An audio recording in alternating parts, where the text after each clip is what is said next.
Welcome you to Mountaineer Field, Boston College and West Virginia. It's the final game for 16 seniors here at West Virginia. They're saying goodbye, and we say hello to Chris Marlowe and head coach Don Nealon, now in his 19th year in West Virginia.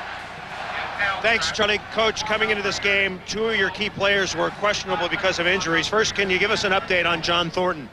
Well, he's going to start Chris and play. I don't know how long he's going to last, to be honest about it. He's having a little trouble moving that arm some, but he's going to try to play. And David Saunders is a little better than Thornton, but he's a wide receiver, has a hamstring. So we're just going to play it by ear and see how long they can go. Will Saunders start? Yes, both of them will start. All right, Coach, thank you. As you take a look at Tom O'Brien completing his second season at Boston College. Last year, a big upset up in Boston, 31-24, and it was in that game that Mike Cloud first became an offensive force for the Boston College Eagles. He came in the second half after the regular running back Omari Walker got hurt, went on to rush for 211 yards that game, and he has been the man for Tom O'Brien ever since. Interesting with regards to that too, Charlie. It's not as if Omari Walker was having a bad game. He had 11 carries for 89 yards. I mean, that offensive line that you documented is so large. Opening holes, they had 300 yards rushing. West Virginia's run defense today has to rise the occasion because 21 is a player.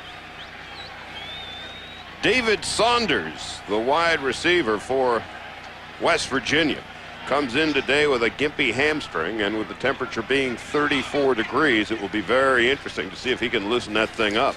Gimpy hamstring, but a nice white do-rag. You know, he's got that working today. Well, he's got his head warm. Style over substance. West Virginia has won the toss and will receive. The wind is not much of a factor. But as we told you this morning here in Mountaineer country, we saw some snow flurries. Wind out of the southwest, 12 miles an hour. And you see a fairly empty Mountaineer field. It seats almost 60,000. The kids went home for a holiday on Friday, and so they occupied normally about 12,000 seats up there in the left-hand corner of your screen. And where they are empty, they are watching us on television today, Doc.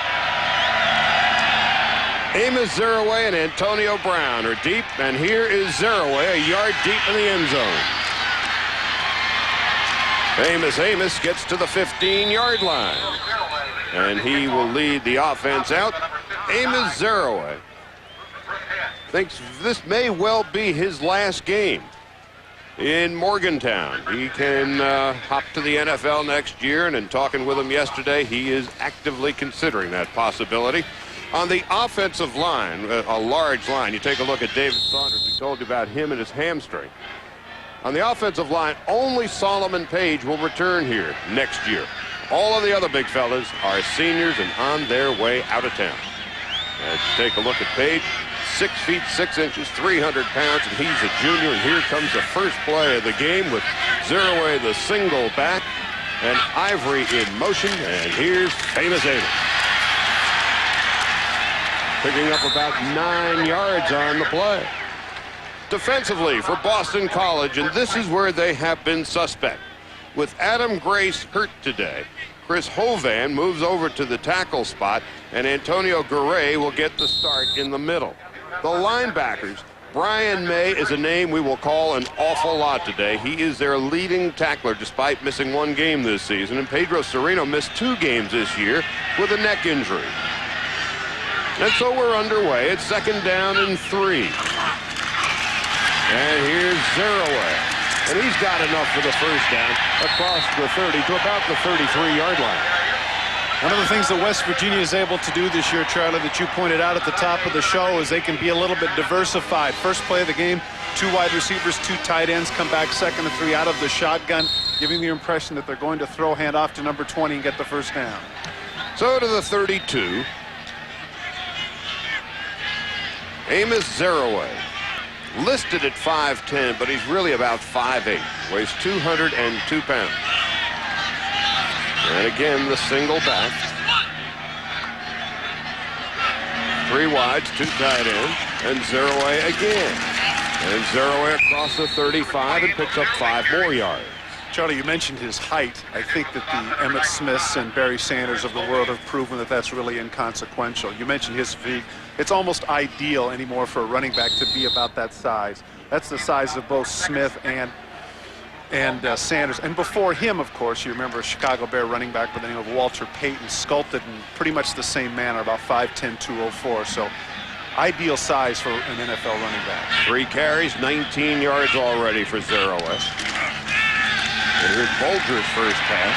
Over the middle, tip, and it's caught in Boston College territory by Corey Ivory, the junior who's averaging almost 16 yards per catch. Ivy on the deep in route is able to get the ball because of the fact that the pass protection is so outstanding for West Virginia.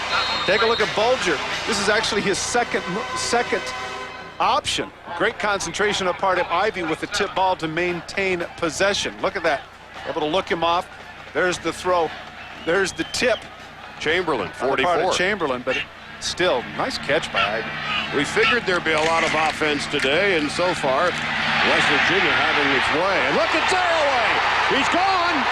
Famous Amos is going to the house. 47 yards, 6-0 West Virginia. And Charlie, Sean Foreman is really the reason that happened. At the line of scrimmage, he's able to break away, and Foreman does a great job shielding the corner for him. And the result is a long-distance run for number 20, off to a tremendous start. Foreman, a big wide receiver, 6'2", 205, is able to get in the way of the corner. Take a look at what he does right there.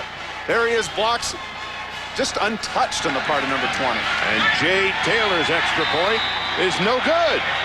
Jay Taylor, who had a streak of 96 in a row cut earlier this year, misses his second extra point of the season. 4 carries, 66 yards for Amos Zerowick, including the 47-yard scamper to pay dirt. 6-0 West Virginia. ESPN's presentation of college football is brought to you by Katera, the caddy that zigs, and by Nike.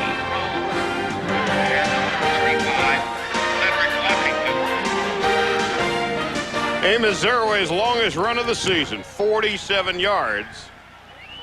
He carried 4 times on that drive for 66, 5 plays and 83. And Hempstead, Long Island's own famous Amos Zerowick, who got himself a haircut for the final game of the regular season. We saw him yesterday, and he had an afro from here to Charleston. But it's all gone now. Carlton Rowe with the kickoff return, and Rowe is stood up and knocked down at the 34-yard line. Longest run of the season is created by the left side of the offensive line. Solomon Page and Dunnigan get blocks. But take a look at the cornerback here to the right of the screen, right here. You're not even going to see the cornerback come into the play, and that's because of the great job done by Foreman at the point of the attack blocking, and the result is 47 yards and a touchdown for the Ivory Coast product. It is 1st and 10 from the 34-yard line for Boston College. And Mike Cloud, the single setback. Let's see what he can do now. Cloud, a diversionary tactic that time. The ball almost picked off, was it not? No, sir. Off the ground, Barrett Green made the try. Now let's meet the Boston College offense. Scott Mutrin is the 5th-year senior. And what a career he has had with all the ups and downs of the BC program. And his favorite receiver is Anthony DeCosmo, who has 45 catches in his pocket this year. And the offensive line, anchored by Brzezinski and Woody, perhaps the best offensive line in the Big East. They've surrendered the fewest sacks, and they've got the leading rusher in Mike Cloud. And here's Cloud's first attempt, and he gets nothing. Maybe a yard. Gary Stills and Barrett Green combined to make the tackle.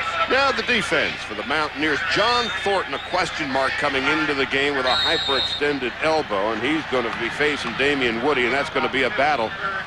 2 good arms against 1. Barrett Green, the leading tackler, in on 118 tackles this year, and the secondary anchored by the free safety Jerry Porter. He has 3 picks to his credit this season. On 3rd down and 8. Houston will dump it off to the tight end, Tardio, and he's short of the first down.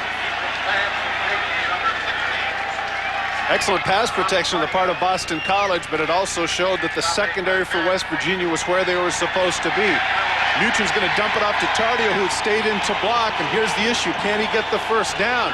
Crashes in, but there are 3 Mountaineers, led by Barrett Green again, that drop him short. And Perlo Bastine, the cornerback, was there to meet him as well. So on 4th down and 1, Malecki to punt it away. And Alvin Swoop lets it bounce, and he gets it at about the 7-yard line, and he's in trouble. And if he can only break it. No, he can't. Down at about the 13-yard line. There's much more college football coming up later today following our game at 3 o'clock Eastern in the Big Ten. Good one. Penn State and Wisconsin. And then at 7:30 Eastern, 4:30 Pacific, a battle in the SEC. Auburn takes on Alabama from Birmingham. And coming up later on the Deuce at 1:30 Eastern, 10:30 Pacific, BYU and Utah from Salt Lake City. And then at 6:30, it's the heated interstate rivalry, South Carolina and Clemson. ESPN and the Deuce, your home for college football. And this is the home of West Virginia football. The Mountaineers with the early 6-0 lead, 1st and 10 at the 12-yard line. Zeroaway is the single setback. And that's Ivy in motion.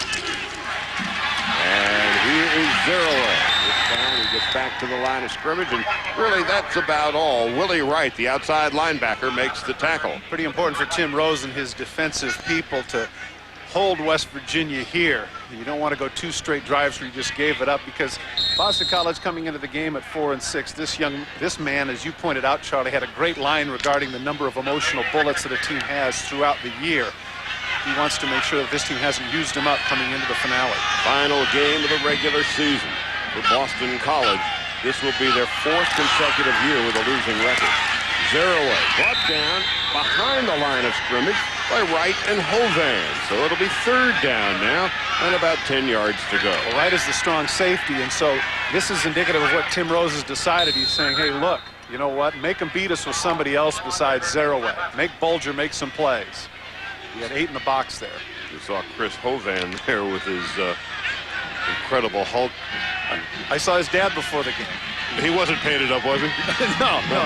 Nice looking man. Sam's the war paint. 3rd down and 11. Pass is incomplete.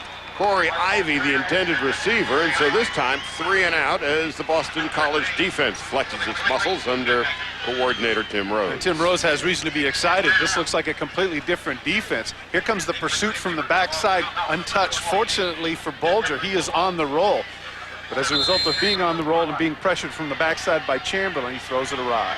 Dietrich DeWalt is standing back at his own 47-yard line, awaiting the punt from Jay Taylor. And that was nearly blocked. And so Taylor, all things being equal, gets a very nice punt off.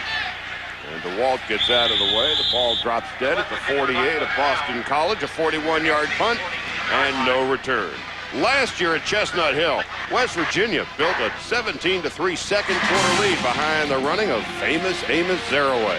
But just before the half, BC tailback Amari Walker went off with an injury, setting the stage for Mike Cloud, who came off the bench, ran for 211 yards in the second half, leading BC to the first win of the Tom O'Brien era. And the big upset, Boston College won it last year 31-24. And that's a memory that still lingers with the Mountaineers. Well, here's Mike Cloud. And Mike Cloud pulls his way very close to a first down. Jerry Porter, the free safety, made the tackle. Well, this is what Boston College has to do, is you get a chance to take a look at the numbers from last year. The one that stands out is right here, 295 yards rushing for Boston College. I was surprised in that first series, Charlie, that they threw right off the bat. I mean, 21's your guy. Get him the ball, see what you can do. You're not surprising anybody. Let's just go with it. We've got 2 of the top 5 running backs statistically in the country facing off against one another as you take a look at head coach Tom O'Brien in his 2nd season. I still don't think people, I'm sorry to interrupt, I just don't think they appreciate this young man just yet, Charlie. I think he's still kind of anonymous. Cloud came into the game needing just 87 yards to become the all-time leading running back at Boston College. Troy Stratford currently holds that distinction. A pickup of about 4-5 on the play. Important for this in this drive for Boston College. Coming into the game, as was documented, they're 4-6, and so many times when you go on the road, Charlie, and in a stadium that's not full, you can shrug your shoulders and just act like, no big deal. I like the way the defense played here, and I like the way now the offensive line is taking a little bit of charge of this particular game at this juncture. This is Boston College's last game of the season. On second and long. Hey, there's Cloud. That's a first down and then some. Inside the 30, down about the 27-yard line. Scooter Davis ran him out of bounds. The first down, a pickup of 12 on the play. Take a look at Collins, Zukauskas, and Tardio. Tardio comes down on the cut block. Here comes the pull, and look at the hole. It's absolutely gaping. Zukauskas with the good block. Cloud gets into the secondary a good 10 yards before he's even touched. There's Mike Cloud. Something about him, I don't know what it is, Charlie. 5'11", 200. He's a terrific back, but he doesn't do any one particular thing that stands out. Blazing speed, big power. He just continues to get the ball and produce. When they talk of the NFL, you rarely hear Cloud's name. Oh, that's got it in the air. Is it picked off? No.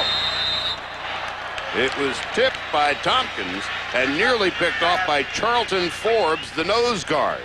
Well, the play action didn't fool anybody, which is surprising as well as Boston College has been running. There's a flag on the play. Flag is down. Here's the play action fake, and from the backside he doesn't see coming.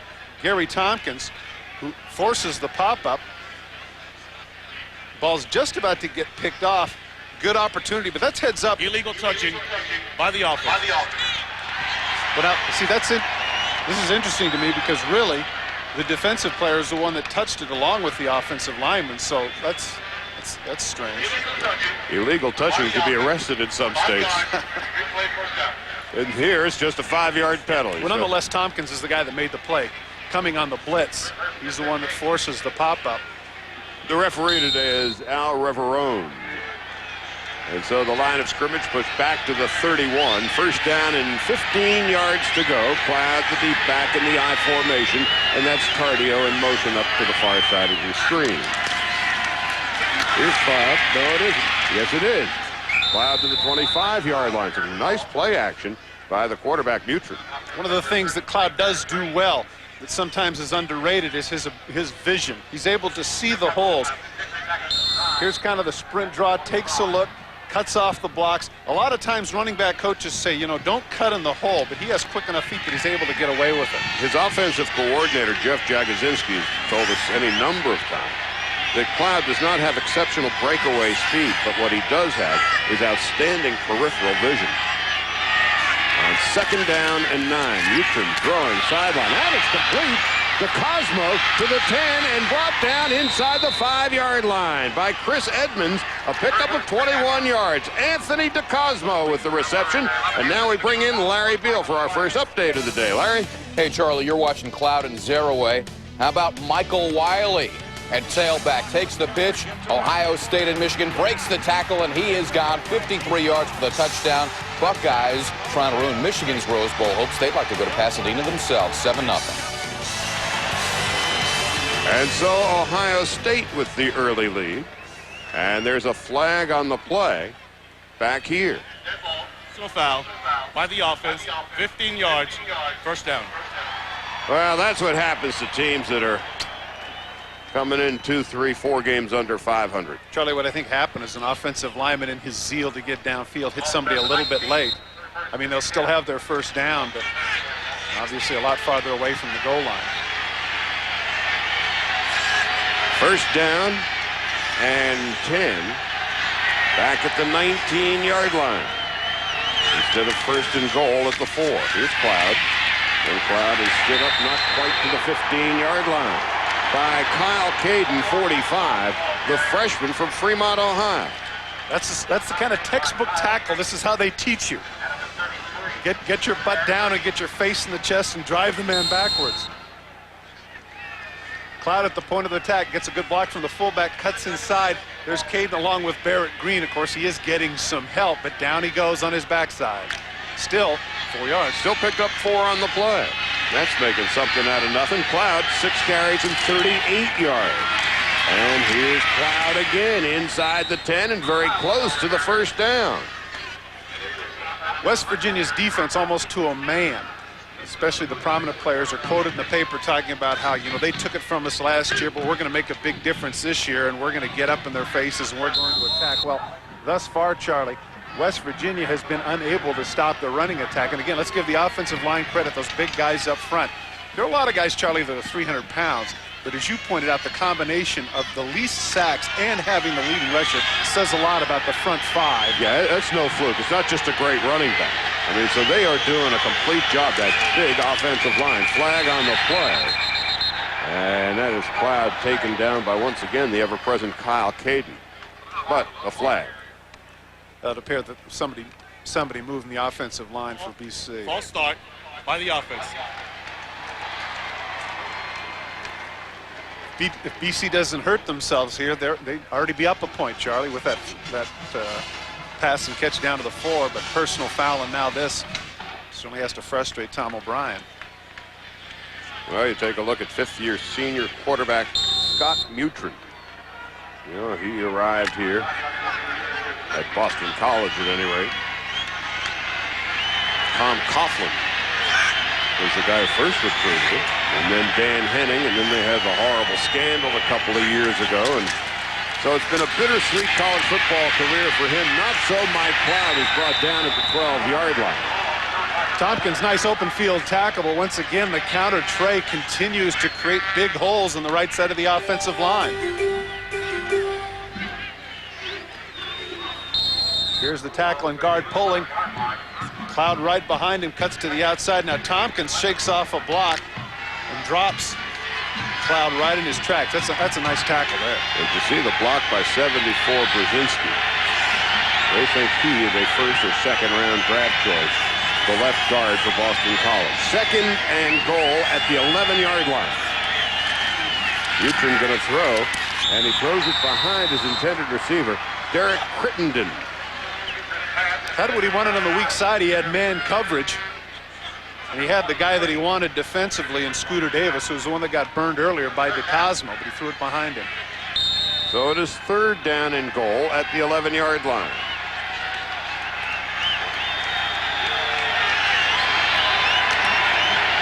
A team that is 4 and 6, such as BC, is this 2-down territory?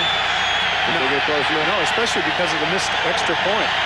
If they don't get it, they can kick a field goal. And they're within a field goal. Yep. Well, here's Mutrin in trouble. Spins out of trouble. Now he's going to run with it. And Mutrin's going to run it out of bounds at about the 8-yard line. Gary Stills thought he had a sack, but Mutrin, who's not exactly known for his mobility, does a little bit of a 360 on his own, spins out of it, is able to get his field goal kicker in a reasonable situation, about a 25-26 yarder. Here comes Stills from the outside, dead to rights, gets bumped off just a little bit, but Mutrin does a nice job of getting upfield, getting inside the 10-yard line. And so here's John Otto Madden. His long is 53. This a 25-yard field goal try.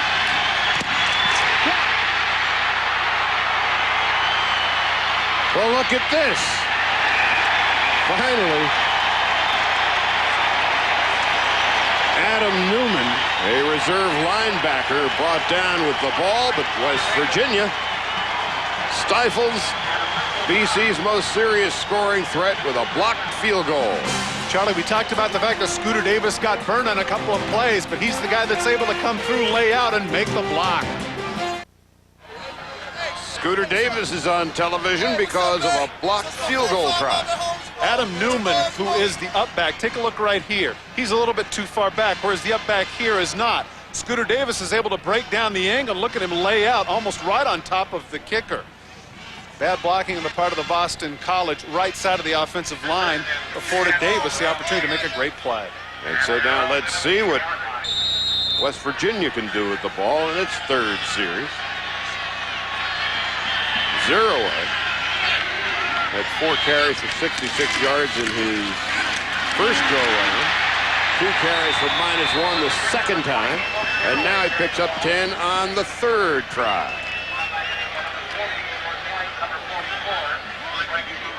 Now the tail of the tape between Amos Zeraway and Mike Cloud, two best running backs in the Big East. Well, don't forget, Charlie, that Amos Zeraway missed a lot of action in the middle of the season because of a bruised thigh, hence the reason why his numbers are down. Last year, he rushed for over 1,500 yards also. And, you know, with regards to what you're saying about his going to the pros, I think that's one of the things that the community here is hoping for, that because he's having the off year that he might want to come back. I have a sense after having had a bite to eat with him yesterday, he is thinking of greener pastures. The pass is incomplete, intended for Corey Ivory, and now here's Larry Beal. All right, Chaz, Ohio State and Michigan Wolverines. Trouble, botched punt through the hands of Jason Vincent. Gets off the shank as they surround him. Buckeyes take over deep in Michigan territory. Joe Germain, D. Miller, touchdown, 14-0 Buckeyes still in the first quarter. What hit the Wolverines? Well, they're trying to, yeah, I was going to say Ohio State's what's hitting the Wolverines. Trying to put that jinx behind them. On 2nd down and 10.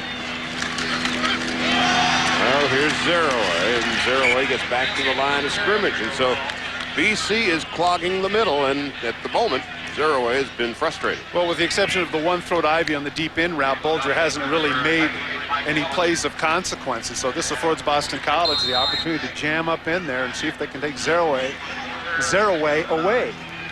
8 carries, now 77 yards for Zeraway. Zeraway, who grew up on Long Island, as you take a look at Mark Bulger. And Long Island has produced a couple of pretty good running backs in its day. Pass sideline, did he stay in bounds? Yes, he did. That's going to be enough for a first down. David Saunders with the catch. Saunders with the hamstring problem shows that there's nothing wrong with his hands. This is a tough catch. Deep out route that they threw before that Ivy dropped. This time he's able to come up with it. Extends with the backhand, gets the 1 foot kind of down. Let's see. No, that's out of bounds. It sure is, isn't it? Out of bounds. So the Mountaineers get a break. First down at their own 40-yard line. Bulger's going to throw. He's in trouble. Throws over the middle. And it's complete at the 50-yard line to Sean Foreman. And that's very close to a first down. Now let's go downstairs. Here's Chris Marlowe. All right, Charlie, I had a chance to talk with defensive coordinator Tim Rose before the game. He told me his first quarter goal was to limit West Virginia to 3 yards or less on first down. If his team was able to do that, then they would be successful. In the first series, they couldn't do it. Second series, they did it. But now, third series, things starting to unravel once again. Charlie? 2nd and inches. Well, West Virginia. Ouch. Yes. Well, it's about 8 yards more than Tim Rose had reckoned. Here's Zeraway. He's got the first down. And he picks up almost 7 more yards after that. Well, with the rate Zeraway's going, Charlie, he's now at about, 86 yards. He might have 100 by the end of the quarter, and that's certainly not what Tim Rose was hoping for. Again, the offensive line doing a great job. Zeraway showing good feet in the hole. Bounces outside, gets tackled downfield, and the more he gets tackled downfield, the better it is for the Mountaineer offense. Zeraway has had at least 100 yards in 19 games in his West Virginia career. And now with 3 wides to the bottom. Here's Zeraway again on the sideline and run out of bounds at the 20. And there's a flag on the play back at the 37. So this play may come back. Referee today, Al Riverone. Loose the hands on the offense. So a 23-yard run negated, and that would have put Zeraway over the 100-yard barrier here in the first quarter alone. Well, that seems to be the only thing that's stopping Zeraway in the offense as far as penalties, because the offensive line has just been outstanding here in the first quarter. I mean, it's not as if Zeraway is sliding through little holes now. I mean, he's getting some chasms. Now remember, 4 of the 5. Wow. You know, 34 degrees. It must be fun to be young and thick-blooded, boy. There are 5 sets of parents who are watching this game today who are enormously proud of their children. That are hiding their faces. He's adopted. Wasn't mine. First down and 15. As you see, BC has been penalized. Well, Zeroue's going to try it again, and he'll pick up about 6 yards on the play. Hovan with the tackle. Same play. They didn't stop it, so might as well go back to it. And they got a big chunky yardage. What happens with the 4 wide receiver set, of course, is they spread people out, and you can't afford the luxury then with the people spread out to put the 8 in the box that you'd like to. We're seeing 2 outstanding offensive lines today. For West Virginia, 4 of their 5 starters, Dunnigan, DeGrove, Pukinas, and Holland, are all leaving town after this season. They're all seniors and graduating. West Virginia is calling a time. And as you take a look at Solomon Page, 77, he's the only one who's coming back to Morgantown next year.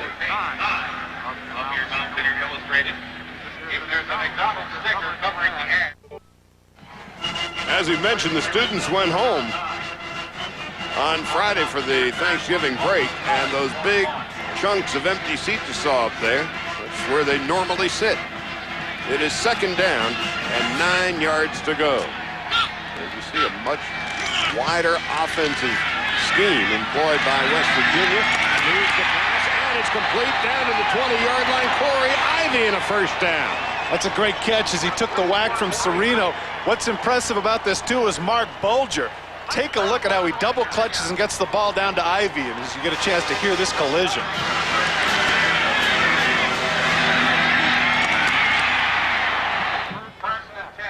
Ivy's saying to himself, wait a minute, I'm only on scholarship for this. I'm not getting paid to take these kind of whacks. It's also a good thing that the mouth guard was attached to the helmet, or that would have gone about 15 yards the other way. Ivy, 2 catches, 38 yards. And Zeroue, on second effort, probably picks up 3 yards. Adam Newman was the tackle, 88. Well, Bolger really showed a lot on that. You know, that's a short corner route. A lot of that is timing. He pulls the ball back and is able to bring it out on a string. It's a good-looking prospect. Bolger, a junior from Pittsburgh. He's 4 out of 6, 58 yards. Second down, and about 7 yards to go. They have to get to about the 10. Bolger, and had he not been rushed, the tight end Anthony Beck was wide open. Now, just as I complimented him, you got to be a little critical here. He panicked. Beck is all by himself. Take a look. He's got more time than he realizes. He thinks he's going to get sacked, but right there, he sidearms it. Just take the step back and make the throw. We've seen that play over and over again, and he just panicked a little bit, lost his poise, sidearmed it. You know, Johnson's in his face, but look at that, wide open. Just deliver a softball, and Beck can run with it. Give credit to the cornerback, Ramon Johnson, who had the big rush. On third down and 7, here's Bolger firing. And it's complete to the 2-yard line to David Saunders. First and goal, they'll mark it at the 1. Saunders is frustrated because he thought he could get in the end zone with that one. Serino comes over to make the play, but he just can't do it. Play action fake, comes back to the weak side. Saunders has the man coverage, goes up with a big body, cradles it between Johnson, is just a little bit too far off, as is Serino. Look at that catch right on his face mask. Able to trap it on a cold day. Good catch. First and goal at the 1-yard line. Saunders is overseeing him, so yeah, now Zeroue gets my touchdown. Now they give it to the upback, Anthony Green. He gets the touchdown, 12-0 Mountaineers. Well, good for him. How many times does the fullback get to get in the end zone? Not often. Good for Green.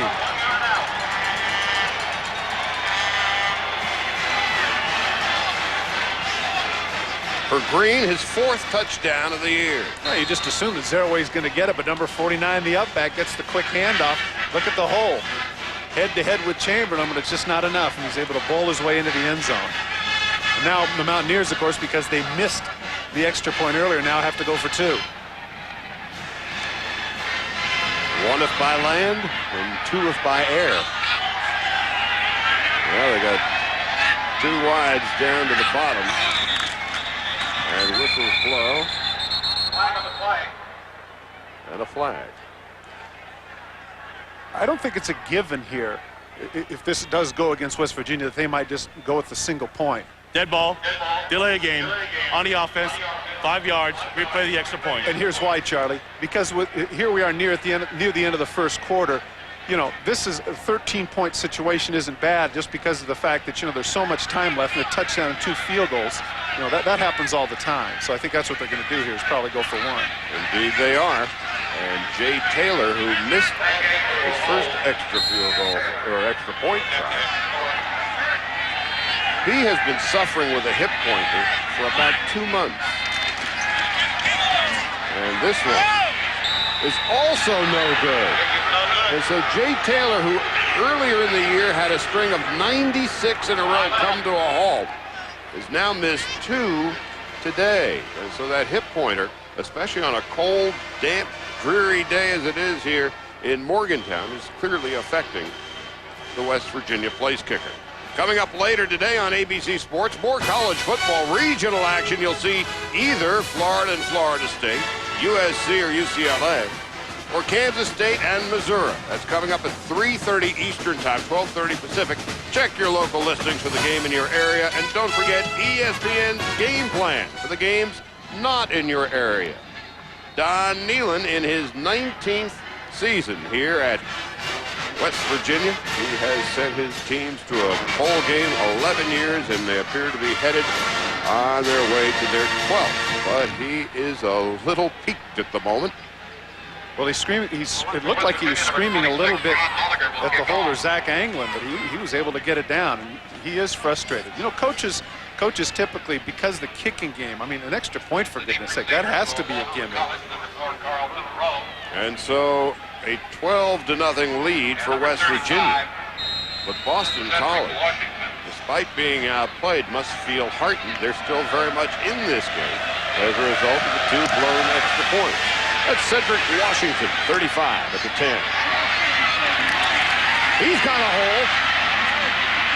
And Washington finally wrestled down at the 49-yard line. So the special teams are killing West Virginia. And another thing, Charlie, with regards to that, the leg has to be a problem. That was a low kick. Gave him a lot of time to get a running start and get the ball to midfield.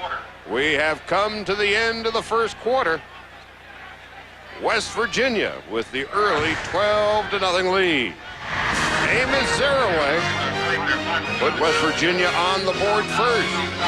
And then his blocking back, Anthony Green, came up with the second one. And so Boston College stays in the game as West Virginia has missed 2 extra points. And thanks to the big kickoff return by Cedric Washington, BC enjoys excellent field position on its 3rd possession of the game. Mike Cloud pulls his way to the 44-yard line, a pickup of almost 6 yards on the play. Something scouts like to see. A back like Cloud at 5'11", 200, you think is a bit of a scat back. Instead, he's able to square his shoulders, lower him, and get the extra yardage plowing through people. You know what? He's versatile. You know, he may not be the fastest guy, but I sure like him, and a tough guy, too. You know, he's got the numbers, but he still doesn't seem to get the national respect that a lot of people think he deserves. Well, Steve Dunlap, defensive coordinator for West Virginia, said one of the things that impressed him about him, along with the head coach, second timeout, was the fact that he's willing to take the ball 35, 40 times a game and continue to bounce back. There's Dunlap right there, former linebacker for West Virginia. And we're going to take a break. 14.5 minutes left in the first half. 12-0 Mountaineers.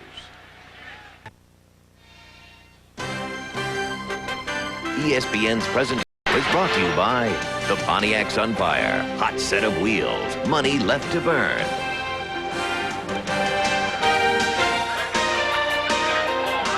Boston College figured they could run the ball in generous doses against the West Virginia defense this afternoon. So far, Mike Cloud has had a reasonable amount of success and a bit more than that. A first down to the 35-yard line, and now here's Larry Beal. All right, Charlie, Mississippi State and Arkansas, and after the heartbreak against Tennessee last week, is it letdown Saturday for the Hogs? Wayne Matkin flips it up to Reggie Kelly, who runs underneath. Mississippi State 7-0 in the first quarter. Plus, Ohio State still leads 14-0 over Michigan, but the Wolverines driving. That's just what John Cooper needs. First down from the 35-yard line. Cloud 10 carries, 63 yards, and whistles blow and flags fly. Paul Zukowskis moved a little bit early. You know, it's strange because here's Cloud with over 60 yards just at the beginning of the second quarter. Dead ball. False start by the offense. 5 yards. I mean, they're getting it done offensively. They just can't get it in the end zone. The blocked field goal really is a huge play. Let's go downstairs. Here's Chris Marlowe. All right, Charlie, West Virginia big man John Thornton out of the game right now. West Virginia trainer Dave Kearns just told me he's got limited strength in his left arm. He's going to play some and rest some. He's out now, but he's going to be back. Thornton with a hyperextended elbow last week in the room at Rutgers. Good football player, Thornton, but he was hurt today. The pass is complete. And at the 32-yard line. Well, Steve Dunlap, the defensive coordinator that we mentioned for West Virginia, is a former linebacker who holds an amazing record, and I do mean an amazing record in a game. That man right there, 28 tackles in a single game for West Virginia, the current record, which he says is never going to be broken because they throw the ball so much. 28 tackles. That was the good news. Bad news is the team got walloped 35-3 that day. Well, that afforded him the chance to make all those tackles. The team had like 110 offensive plays. He was very candid about the struggles of his defense. So many times you visit with coordinators and coaches, and they want to hide, the problems and make things up. But instead, he said, "No, we've struggled, we've had our problems, but we're going to play well today," and they have played a lot better. But I really like that long hair in his playing days. Yeah. And the gray mane now. 3rd down and 4. They have to get to about the 25-yard line. They're going to throw for it. Newton is sacked back at the 36-yard line by Chris Edmonds, his 2nd sack of the season. Something you don't see very often from the offensive line of Boston College, but in truth, I'd say that was a coverage sack, Charlie. He had a good 4 or 5 seconds throw, just could not find anybody. And, of course, one of the costly things of the lost yardage here is it takes them out of field goal range. The 12th sack of the season. That's all against Boston College. A loss of 8 on the play. Instead of a field goal try, it will be a punt with Jerry Porter standing back at the 10-yard line awaiting the punt of Jason Malecki. And Malecki bounces, and they saved it inside the 1-yard line. Wow! Great play. Great play. Brooke Heel, 59. They call it a touchback? Yes, they did. Initially, they said it was a save, but no. It'll be 1st and 10 at the 20 for West Virginia when we come back. Yes, toe is on the line. You're asking yourself whether or not this was a touchback. The ball has to cross the plane. Now take a look. His toes are on the line, but the ball right there is already past the plane. The official coming from the top designates it right here. He's going to throw the beanbag, and he's going to call it. That's a good job of being right on top of it as the ball did indeed pass the plane of the goal line. The back judge, Hal Prius, whose letter B was on his back. He was the guy that I was following, and at that point it looked as if they were going to mark it down inside the 1. They didn't, and it's 1st and 10 at the 20. Here's Bolger throwing long over the middle, and it's complete to the 47-yard line. That's Antonio Brown, the freshman from Miami. Last week, 6 catches for 51 yards. And now a pickup of 26. Dave Simrell, the offensive coordinator, said they very much wanted to get a situation where they threw it up at least 4 times in the game downfield.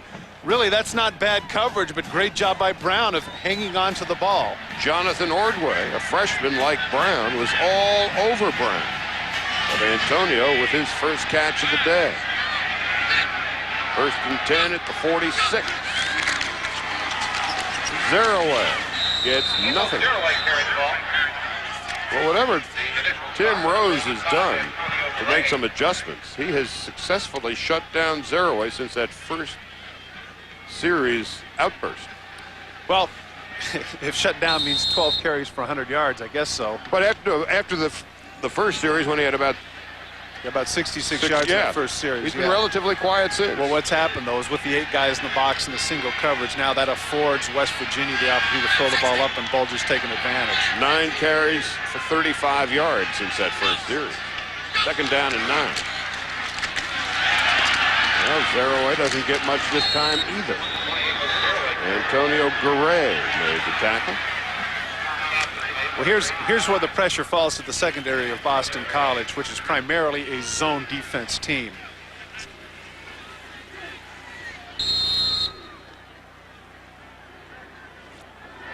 So it is 3rd and 7. Tim Rose is animated as a coordinator, as we've seen all year, Charlie.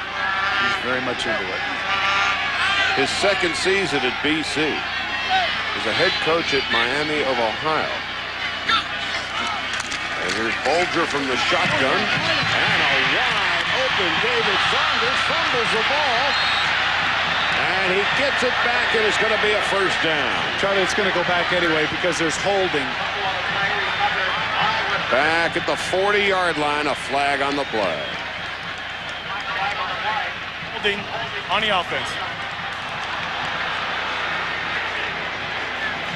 Wondering why Bulger had that much time. And the reason is they had their hands on him. Holding on the offense. 10 yards from the spot of the foul. Repeat, 3rd down. So Bulger's got some work to do. It's going to be 3rd down. And it looks like pretty near 25 yards to go. That's what happens with that spot of the foul that occurred right about the spot where Bulger threw it. 3rd and 24, as it turns out. And here's Bulger from the shotgun, 3 wides to the top of your screen. Bulger passing underneath Sean Foreman. Foreman gang tackled at the 40-yard line. Well short of a first down. And it'll be 4th down. And Jay Taylor is on to punt it away. Opted to go with the flanker screen coming back to the inside, but in their zone coverage. And with all the yardage, Serino able to come up and make the tackle. Now Taylor has really struggled today, not just, Charlie, just not in the extra points, but some of the kicks have been quite low. Very returnable here. Diedrich DeWalt standing back at the 15-yard line. And Taylor, who is both the place kicker and the punter, suffering through a hit pointer. And the punt is not terribly impressive, but it does get a great bounce. And DeWalt will be wise to get out of the way as it finally bounces out of bounds at about the 11-yard line of Boston College, a 49-yard punt with no return. I want to remind you, coming up Wednesday on ESPN, College Hoops preseason tournament time, a triple header. First from the Chase preseason NIT at Madison Square Garden, St. John's and Stanford. That's going to be a dandy. Followed by Purdue and North Carolina at 8 Eastern. To wrap it all up Wednesday night, we'll wing you west to the Maui Invitational in the championship game at 10:30 Eastern, 7:30 Pacific. Much cloud right up the gut to about the 17, a pickup of about 5 yards on the play. They continue to, now remember when you showed the graphic about first down earlier, it was very dominant on the part of West Virginia. Now it's a different story. I think that Boston College at this point, first down is closer to about 4 or 5 yards. If they can continue to do that, they got a shot, but they got to get in the end zone here. There it is, closer to 5 now. 2nd down and 4, and there's a flag on the play. Illegal substitution on the offense. Been very strict about that this year. It's like a couple of years ago in baseball with the balk rule, Charlie. We've seen at least, I'd say, 8 or 10 of those this year. Illegal substitution on the offense. 5 yards. Replay it down. Negates the cloud carry. 5 penalties and for 35 yards against Tom O'Brien's team. 2nd down and 10. They'll have to get pretty near the 22-yard line for their first down.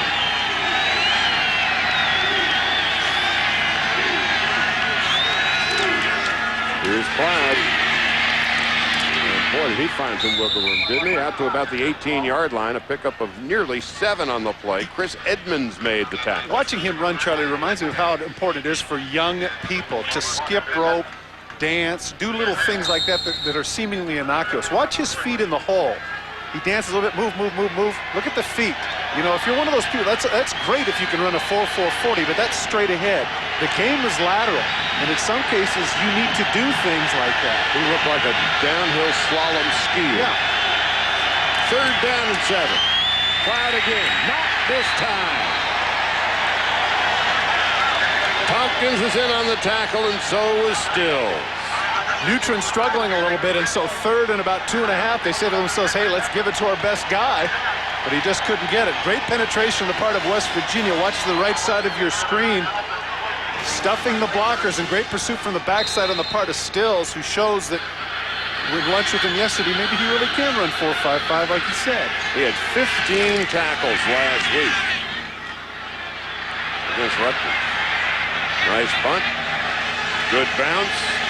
It will finally drop dead at about the 29-yard line of West Virginia. Mountaineers with the ball again. A 53-yard punt, no return. 12-0 West Virginia. This is one of those days, just cold and dark and dreary and a nasty day. But so far for West Virginia, they've got the 12-0 lead. A crowd of about 40,000 here.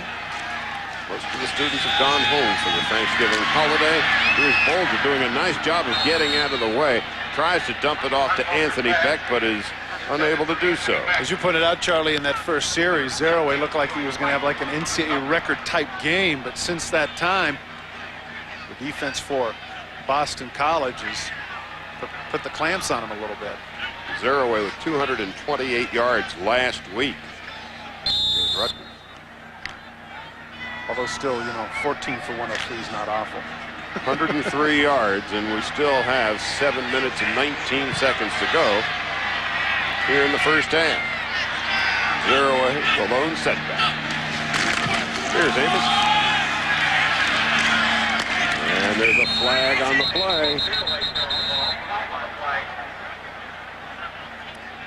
Referee threw it, so my guess is it's a hold. And if it is, it's against 77 Solomon Page.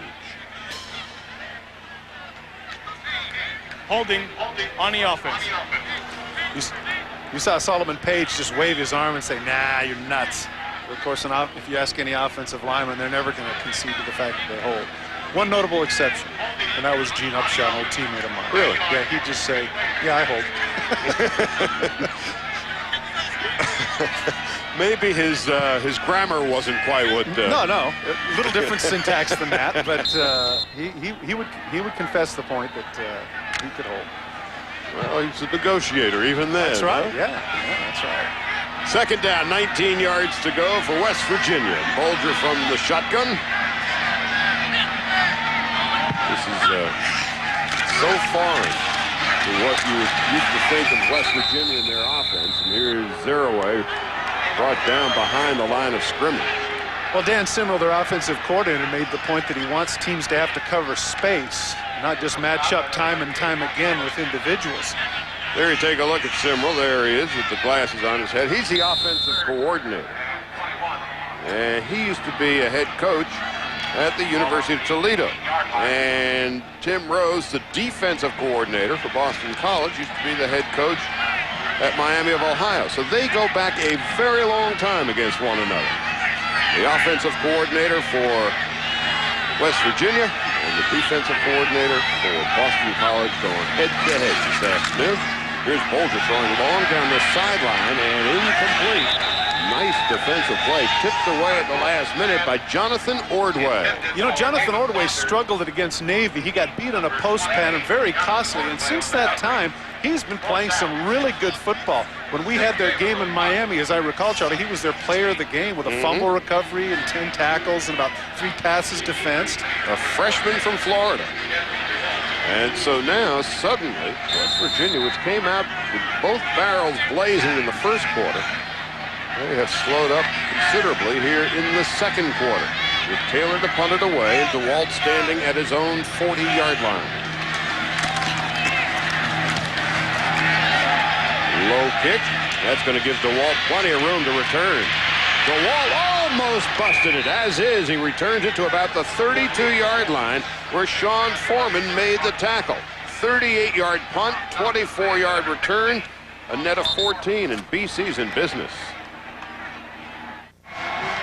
Jay Taylor trying to take some consolation from teammates and friends because it certainly has not been his day. 2 missed extra points in this punt, which must have been in the air all of 2 seconds, afforded DeWalt the chance to catch it on the dead run. There he is, 15 yards upfield before he is even touched.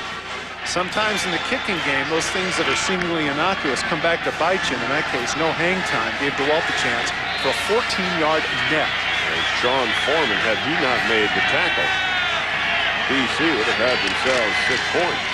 Now here's Mutrin rolling.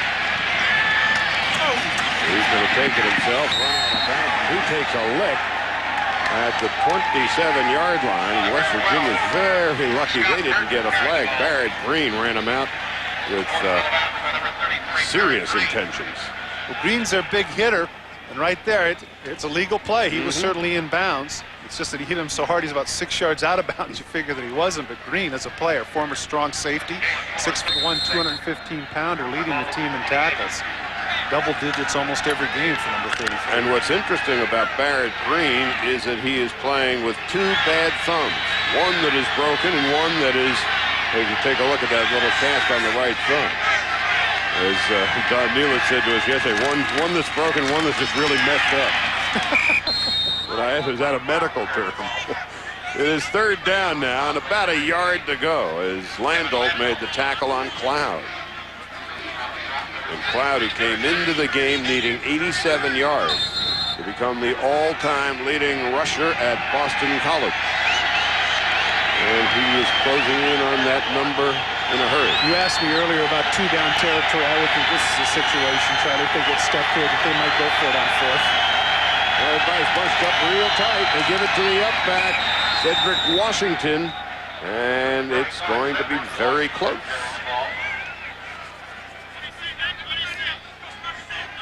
The line judge, Nicholas Traynor, marks it at the 22. Yeah, he's got it. That's good for the 1st down. It seems strange that they've been shut out. It's not as if they haven't put some yards up. But Mutrin hasn't been as effective, hasn't been able to get the ball downfield. Even though Cloud has some yards, you got to give West Virginia credit defense for keeping him out of the end zone. 15 carries, 83 yards from Mike Cloud. He needs 4 to become the all-time leading rusher at Boston College. Will this be his shot at it? It will be his shot, but he's not going to get it. Maybe a yard, that's about all. Landolt again with the tackle. It would seem, Charlie, that play action would be so effective for Boston College here. But what's happened is that they go with the play action. They only have 2 or 3 receivers in the pattern, hence the reason why on 1st down, and the first play of this particular drive, Mutrin had to run.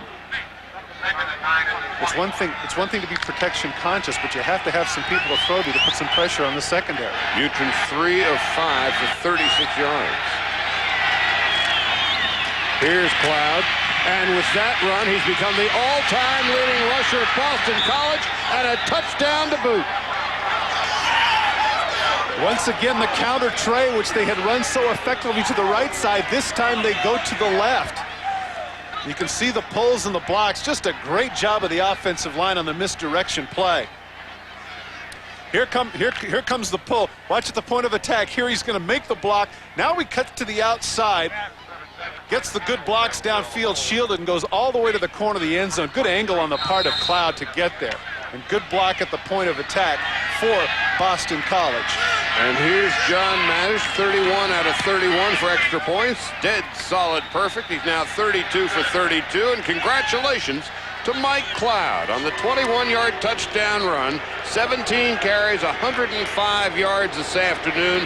And with this effort, as they congratulate him, the all-time leading rusher at Boston College.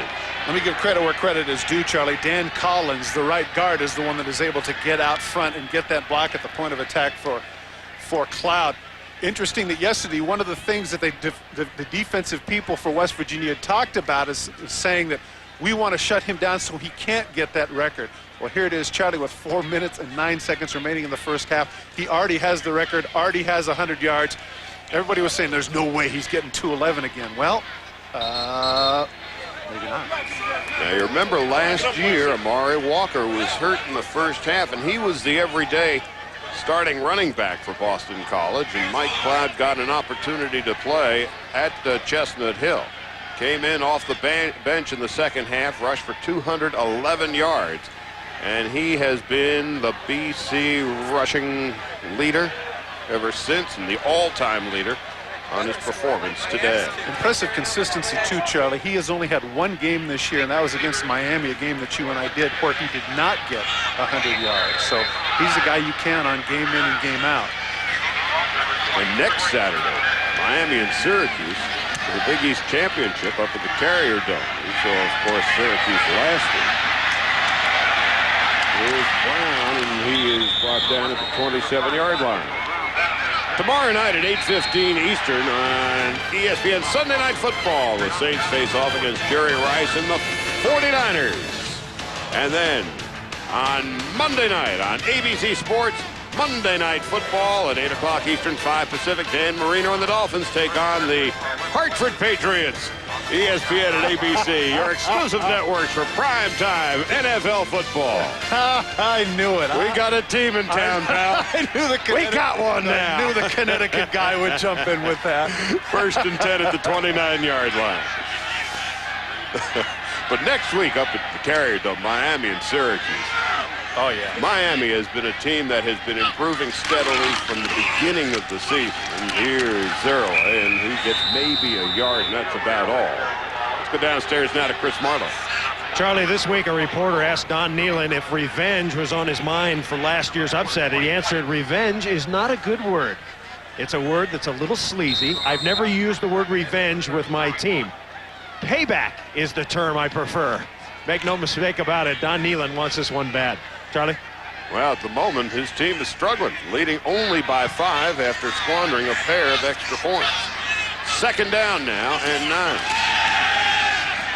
And Bolden over the middle, and it's complete to the tight end, Anthony Beck.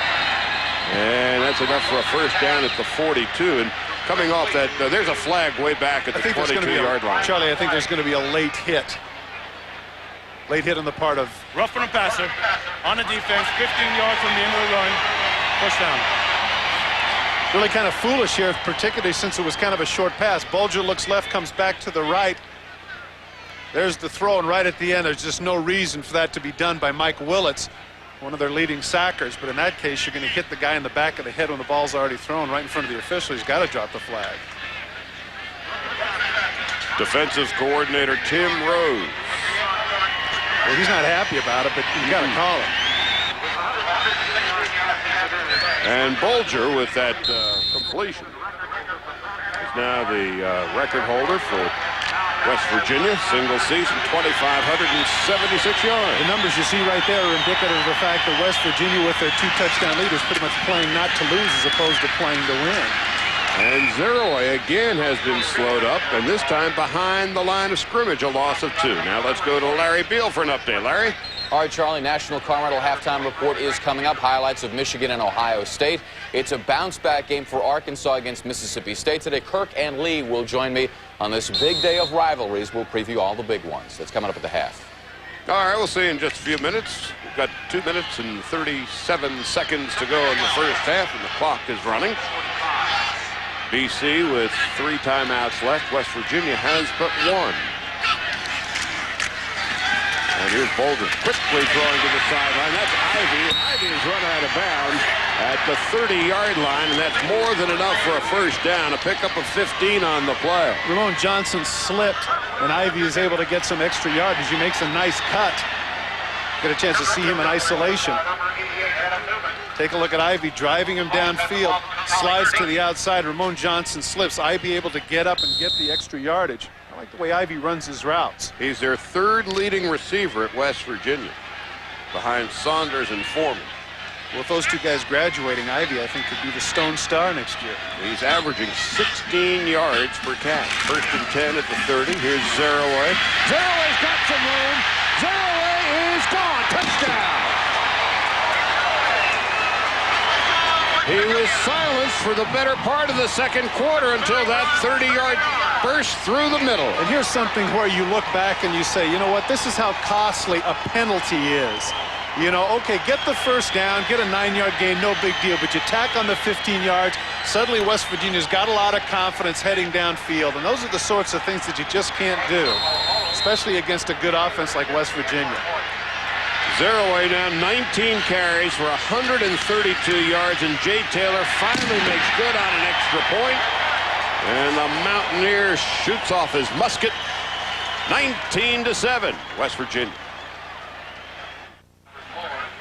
Well, Amos Zeroway with his second touchdown of the game. This one 30 yards. The extra point is good, and West Virginia has regained its 12-point lead. And John Oliger kicking it off for West Virginia, with Rowe and Washington standing deep. Carlton Rowe. And finally brought down at the 30-yard line. A couple of missed tackles there. Take a look at Dunnigan and DeGrow, the left guard and center for West Virginia at the point of attack. These two people right here are going to clear the way for Zeroway. Makes some good decisions downfield, but look at 60. Look at the double teams, keeping people out of the way, getting a piece of 3 different people that enable number 20 to go the distance. We've complimented, obviously, Boston College's offensive line. That young man right there, brilliant. Going to be headed to medical school, a 4.0 student, and Dunnigan, of course, the left guard, creating some gaps for number 20. And Newton is brought down at the 18-yard line by Gary Stills with his 7th sack of the season. Well, you had a bite to eat with Mr. Stills yesterday. I did indeed. He complained vociferously about the fact that there are people that throw at his legs, and he didn't seem to want to listen that that's part of the game, but nobody throws at his legs here. He's able to come from the outside and drop Neutron. Dropped him like a bad habit. 4 tackles on the day for Stills and his 7th sack of the season. And a timeout is called by Boston College.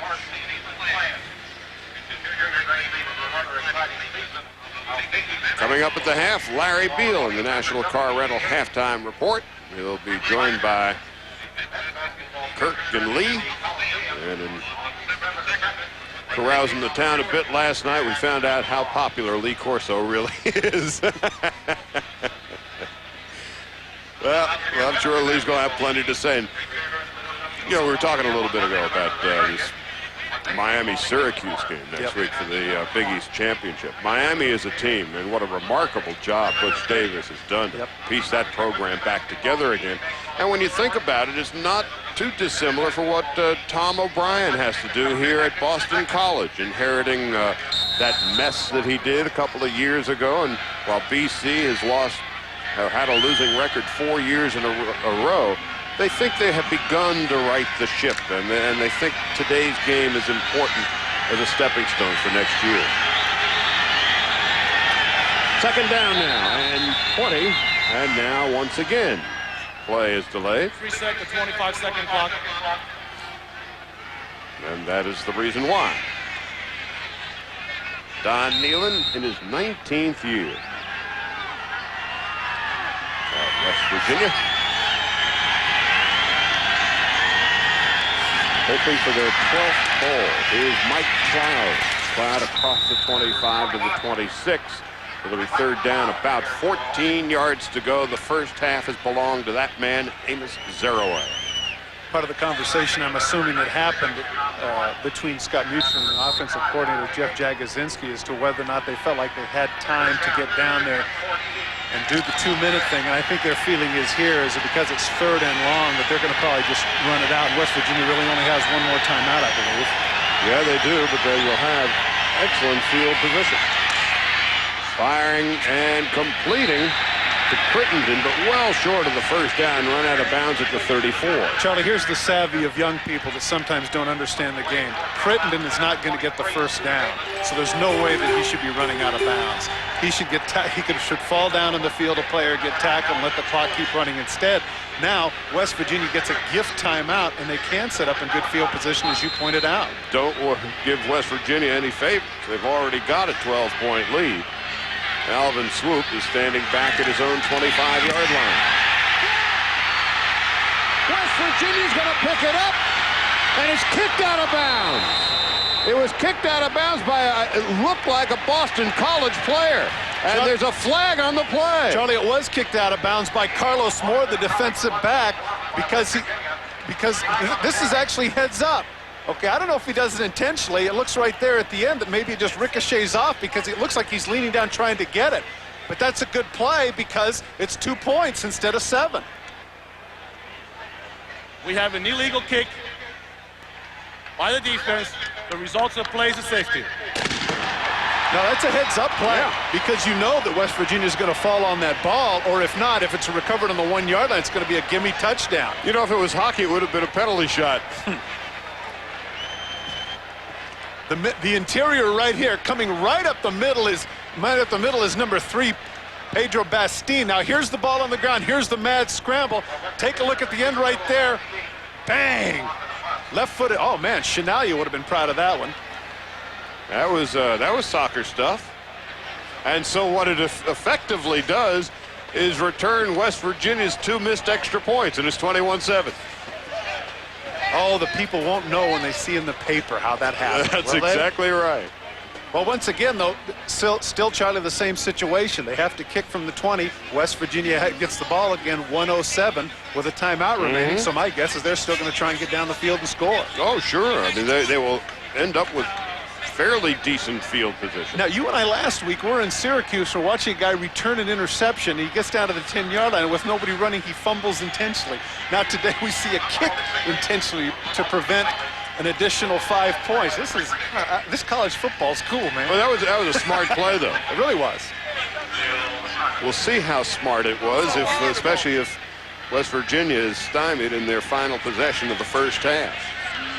Jerry Porter will be standing deep with that Alvin Swoop. And Antonio Brown. Swoop and Brown standing deep now. And so the free kick will be a punt by Jason Malecki.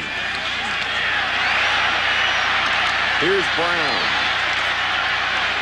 Tackled at the 35-yard line. Well, the last drive for West Virginia was one that was incredibly effective. However, it certainly was helped early on by a mistake by defensive end Mike Willits. Hammers Bolger, that's a 15-yard gain.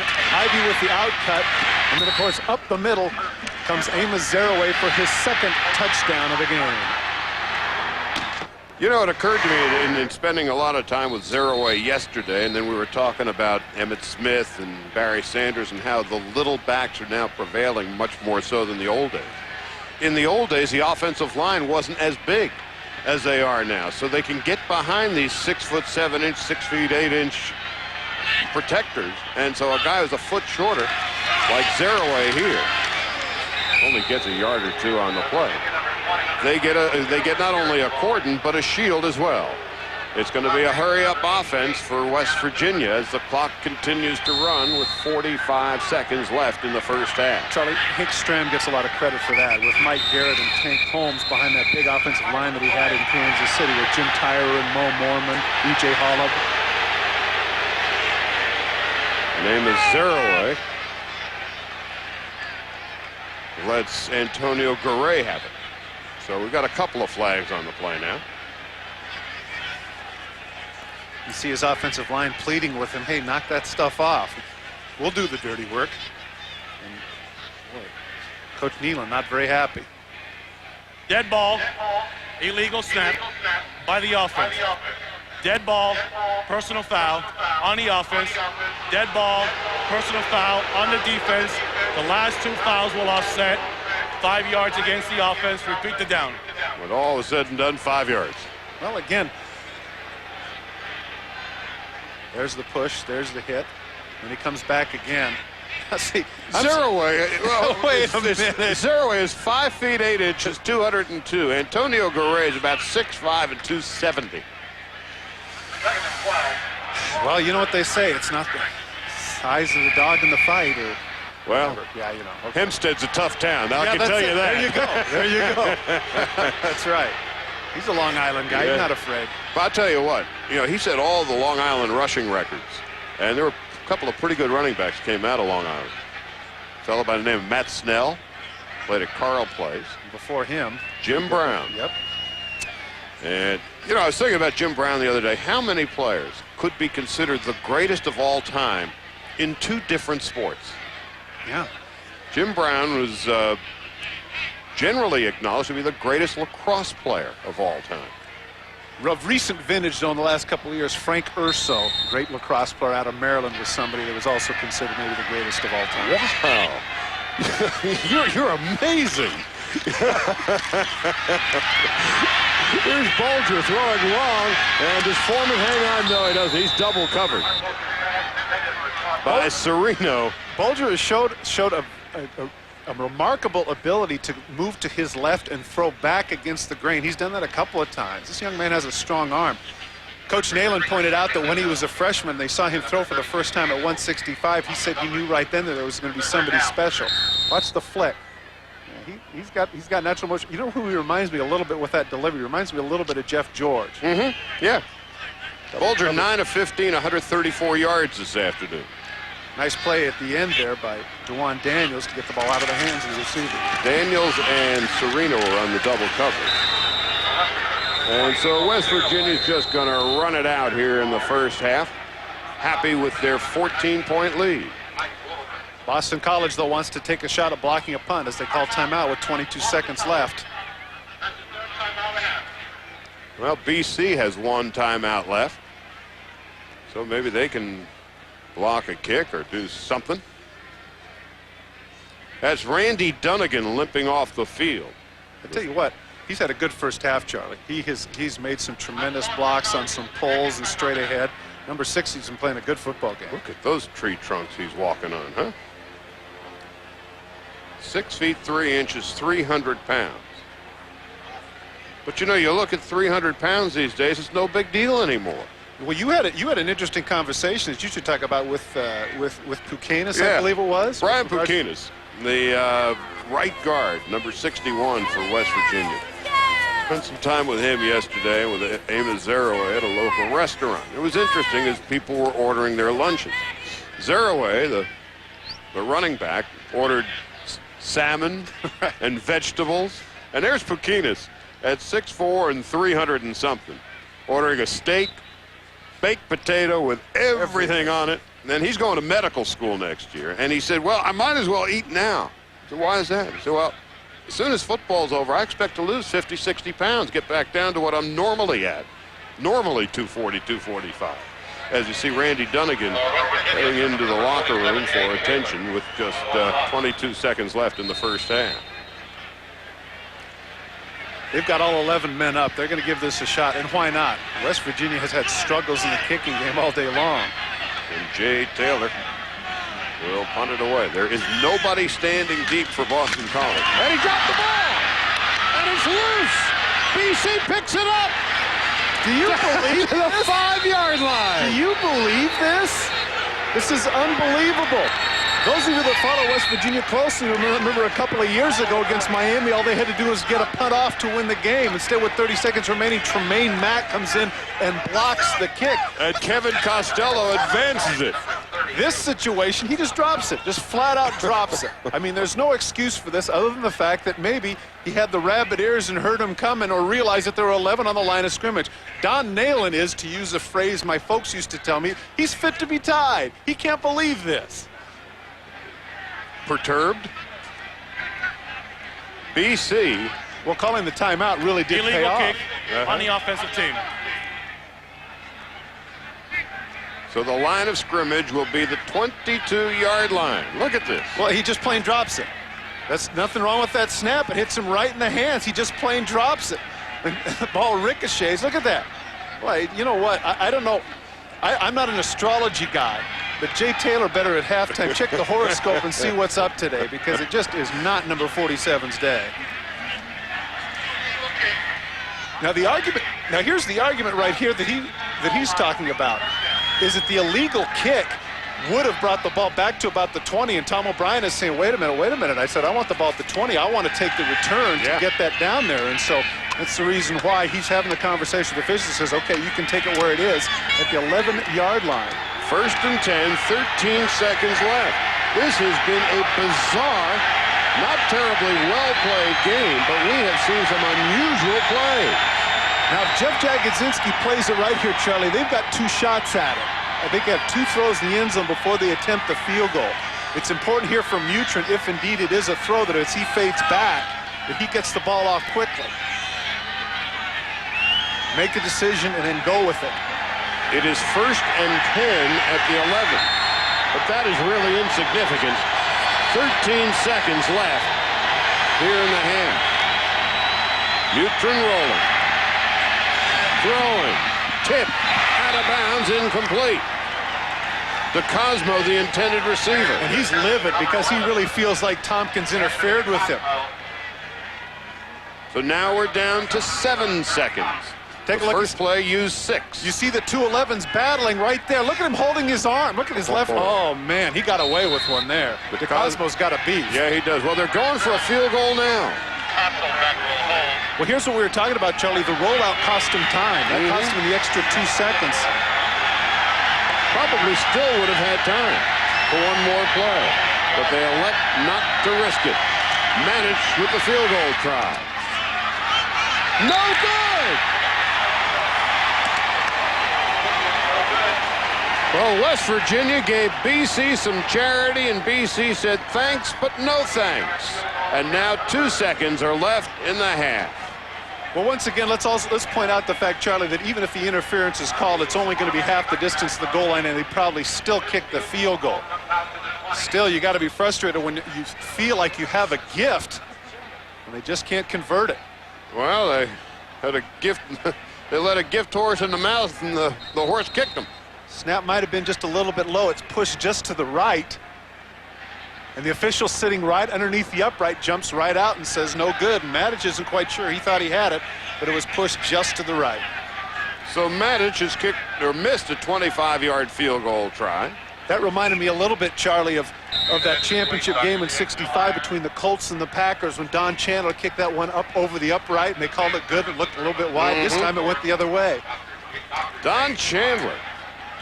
He's been with the Giants before the Packers. Or number 34. And this is kick.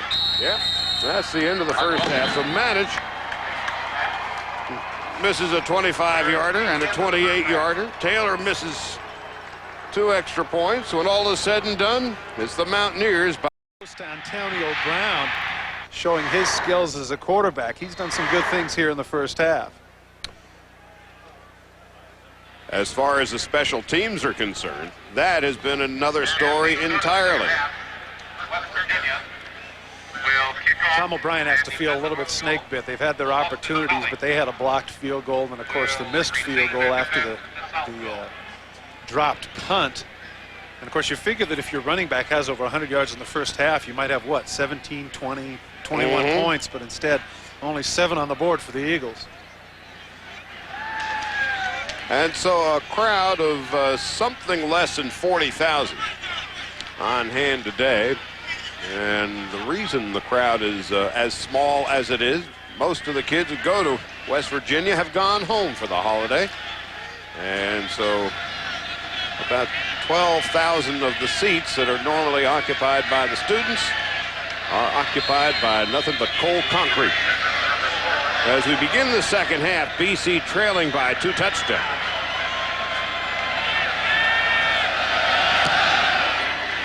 We'll get the ball. Carlton Rowe. Out across the 30 to about the 32-yard line. Well, special teams miscues have really dominated here in the first half. First of all, Davis with the blocked field goal, and Bastian with the blocked punt as it gets kicked out of the end zone for a safety for West Virginia. On the other side of the ball, Jay Taylor, who probably wishes he hadn't gotten out of bed today. Ironically enough, the guy that picks up the ball's name was Funk, so all of that seems to have some symmetry, as it has been an absolute comedy of errors in the kicking game in the first half for both sides. It has been a funky special teams performance for both teams. Oliger, who kicked off the ball for West Virginia and made the tackle, is also now injured on the sideline. And here's the first play of the second half. Neutron throwing on the run, and he completes it to Derek DeWalt. And Diedrich makes the catch at about the 44-yard line and a first down. One thing that has been of interest, certainly to me, as well as I'm sure the viewing audience, that bears out statistically, is that both star runners have really come through. Both over 100 yards in the first half. Both Zeraway and Cloud have been as good as expected. As you take a look at Oliger, who kicked off for West Virginia. And he is being attended to on the sideline. So on the first play of the second half, a first down for Boston College. And here's Mike Cloud's first run in the second half, and he is thrown rudely for a loss by the inside linebacker Chris Edmonds. As we mentioned, it was a sloppy first half for the special teams, not especially special for either. A couple of missed field goals for Boston College, and a couple of missed extra points, and a mishandled punt snap by Jay Taylor. You and I in 2 weeks have seen more strange plays than I think you see in like 2 or 3 seasons. Last week at the two-point conversion try for Syracuse, which was intercepted, went the other way by West Virginia. Guy was caught from behind, fumbled it forward, and West Virginia pounced on the ball in the end zone and got 2 extra points. In the meantime, here is Muth's overthrow. The intended receiver, Diedrich DeWalt, was about 15 yards away from the ball. Fisher, good coverage, man for man. Actually ran his post route for him. As we get a chance to look at the statistics, we pointed out that in both cases, both runners over 100 yards. The big issue there with the total yards is the balance that Bulger provides for West Virginia, and obviously Mutrum not able to get on track in the first half. And so it is third down and 13 yards to go. They have to get to the 45 of West Virginia for the first down. Mutrum from the shotgun. Throwing, and he completes it to the 47-yard line to the tight end, Tardio. But he is about 8 yards short of the first down. Furlow Bastine makes the tackle. It's fourth down. Bastine, the one that was able to get the blocked punt, drives Tardio in his tracks. Kind of a strange call there with 10 yards to go. Not the way Boston College wanted to start the second half on offense. Alvin Swoop is standing back at his own 12-yard line. Jason Malecki's punt. As Swoop getting out of the way, the ball bounces into the end zone. Touchback, 53-yard punt, no return. Now let's go downstairs to Chris Barlow. All right, thanks, Charlie. Tom O'Brien coming off the field at half. He told me that we had a chance to make plays and we didn't. We need to score points. And as you saw in that first series for Boston College, they're going to throw the ball a lot more here in the second half, despite the success of Mike Cloud on the ground. Injury reports, John Thornton told me in the locker room he can't punch with his left, so they're going to use him strictly as a third down pass rusher. Randy Dunnigan is okay. He'll be back. And Jay Taylor told me he's really hurting whether he punts or place kicks. It's going to be painful for him the rest of the day. So watch for Thornton's right uppercut. Amos Zeraway is brought down behind the line of scrimmage, a loss of 5 on the play. And now let's go to Larry Beal for an update. All right, Charlie, Indiana and Purdue. Drew Brees having his way. Already has 2 touchdown passes, and this one is the third to Tim Stratton, 21-7 Boilers. Same score as in your game, Charlie. And Arkansas, Mississippi State. State has kicked a field goal just before halftime. They lead the Hogs by 5. Now, Charlie, correct me if I'm wrong. Didn't Brees, hasn't he already broken a Big Ten record for touchdown passes? So he just adding. And here's Bulger's pass. That's a nice catch by David Saunders. Steps out of bounds at about the 25-yard line, but short of the first down by 5. And Saunders isn't very happy with himself because he knows he could have gotten a lot more out of that, because once again, Ramon Johnson, who's having some trouble with his footing, goes down. If he turns upfield, who knows? Saunders came into the game with a gimpy hamstring, but he has shown no ill effect so far. He is the career leader in catches and receiving yards at West Virginia. 3 catches today, 36 yards for Saunders. On 3rd and 5, Bulger is lucky to get rid of the ball, and he is pounced upon by Scott Bradley, 54, the freshman linebacker from Hanover, Massachusetts. Got a break there with the incompletion because the sack obviously would have been the big yardage. Does he get it? He does. He's able to get that off. I was about to say, wondering as to whether or not you might have been able to call that a fumble, but it wasn't. Bulger gets the ball away, so they're able to punt from the 25. Well, Taylor's last punt attempt was an adventure. This one is a bit more routine. But it's a low kick, and it hit a West Virginia player at the 33-yard line. So that's going to cost him about 20 yards in field position. So we're going to take a break with 11:53 to go in the third quarter. West Virginia by 14.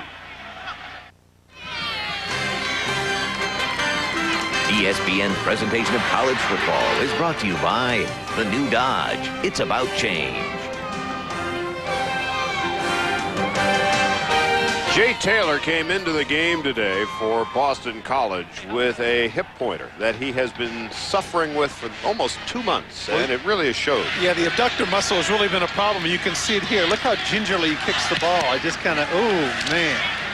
I mean, he's not following through. He's not really giving it all. He just has to do what he has to do. And he's functional at best, although, as you look at that average, that's not bad. But he has missed a couple of extra point tries today. And he sure did botch a punt late in the first half when he failed to catch the snap. Here's Mike Cloud to the 45-yard line, and Cloud routinely picks up about 7 on the play. Now Chris Marlowe. Well, with no boxing available for John Thornton, he's out for the game. They've unwrapped his arm, and he is out for the rest of the game. Just told me he can't do it. Arm's not strong enough. Back to you. John Thornton, as you take a look at it, they're going to ice down that elbow.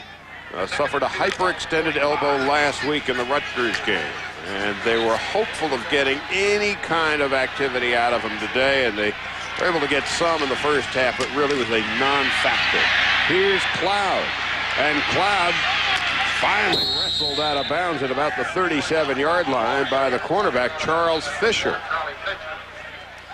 Well, Thornton is somebody that they believe can play at the next level, and the defense has a lot more confidence with him in the lineup. And now with him out, it'll be interesting to see how the offensive line of Boston College exploits them between the tackles. Chris Marlowe documented the point that Coach O'Brien felt like they wanted to throw more in the second half. But, Charlie, I really don't think they have to. I think they can still continue to run Cloud. They just have to play better defense and certainly be better in the kicking game. Cloud's pickup of 17 has given him 133 yards on the day.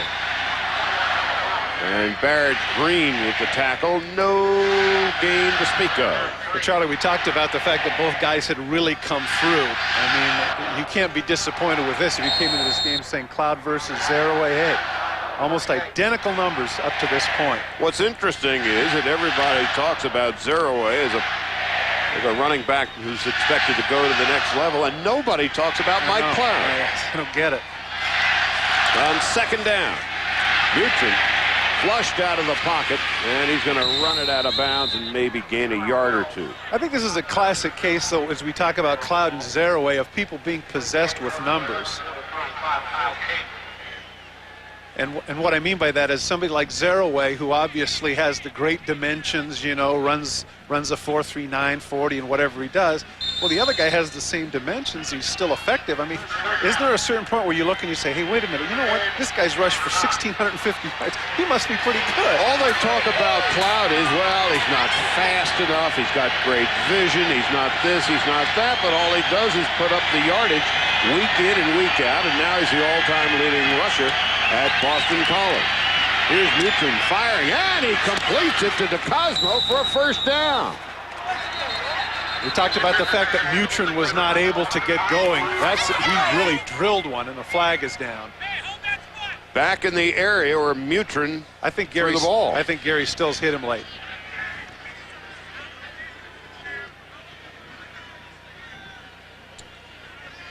Roughing a passer on a defense.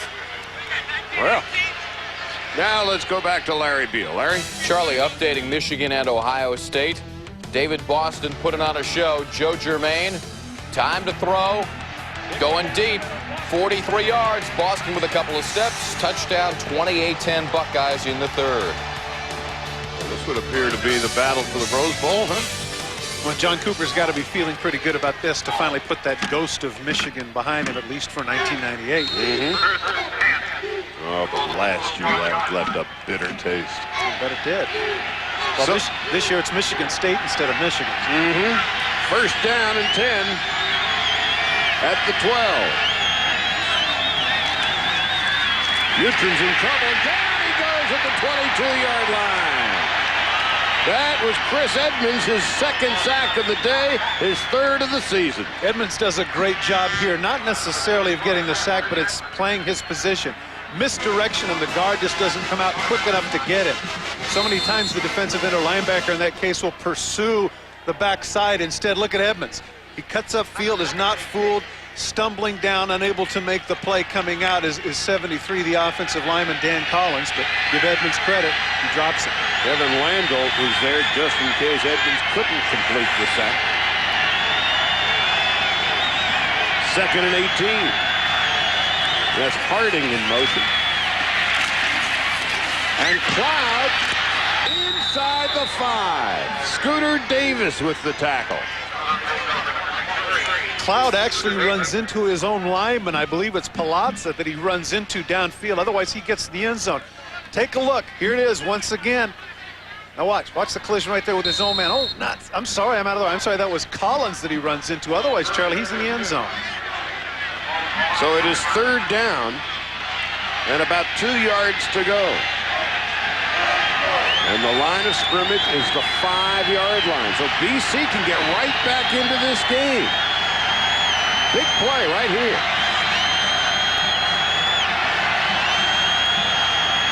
Buford just does get it off, throwing into the end zone. Is there interference?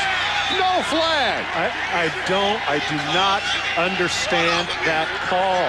How can you make that call 3rd and 2 as effective as the offensive line has been blocking and Mike Cloud has been running?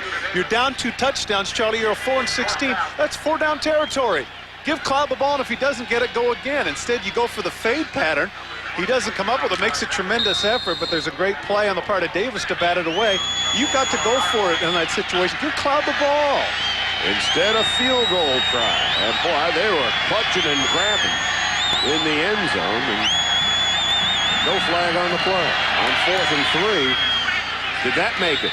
Just barely. 22 yards, and now the lead is down to 11 for West Virginia, 21-10. Roughly halfway through the 3rd quarter. BC still alive. And so the field goal has gotten BC to within 11 of the Mountaineers. It's 21-10. And now John Mattich to kick it off. With Amos Zeroy and Antonio Brown standing deep. So as badly as Boston College has been outplayed, West Virginia has allowed them to stay in the game, and whistles blow all over the place. And how many times do you see that happen, Charlie? The guy goes down on one knee to make the catch. Zeroy apparently came down, and he's not arguing about it. So, you know, of course, in the pros, you're well aware that if you don't touch the guy, he can keep going. But in this case, he dropped the knee, and that's the official saw. There's more college football coming up as soon as we are done at 3 o'clock Eastern. Penn State and Wisconsin. And then tonight in prime time, Auburn and Alabama live from Birmingham. Much more college football following us. This is the first of an ESPN triple header on this final Saturday before Thanksgiving. Zeroy the single setback, 1st and 10 at the 10-yard line, and Amos is buried at the 11-yard line. Take a look at Zeroy here on the kickoff return. Take a look at the knee. Does the knee hit the ground? Yep, certainly does. Good call by the official to be right there. That's costly, Charlie. That's 20 yards in field position. And so Zeroy, and there's the defensive coordinator for Boston College, Tim Rose, who's done a nice job, really, of containing Zeroy after the first quarter. 66 yards in the first quarter. Since then, Zeroy has been a much more manageable package. On 2nd down and 9, Bolger throwing. Oh, did he make it? Oh, my! Yes, he did! Oh, jeez! David Saunders! Wow. Man, but there's a flag on the play back in the end zone.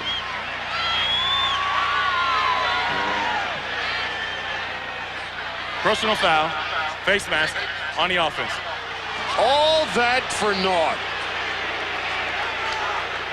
David Saunders showing why he is the all-time leading receiver at West Virginia. Here's Solomon Page up here to the top of your screen. There he has his hands, and see the right hand just pushing the face mask.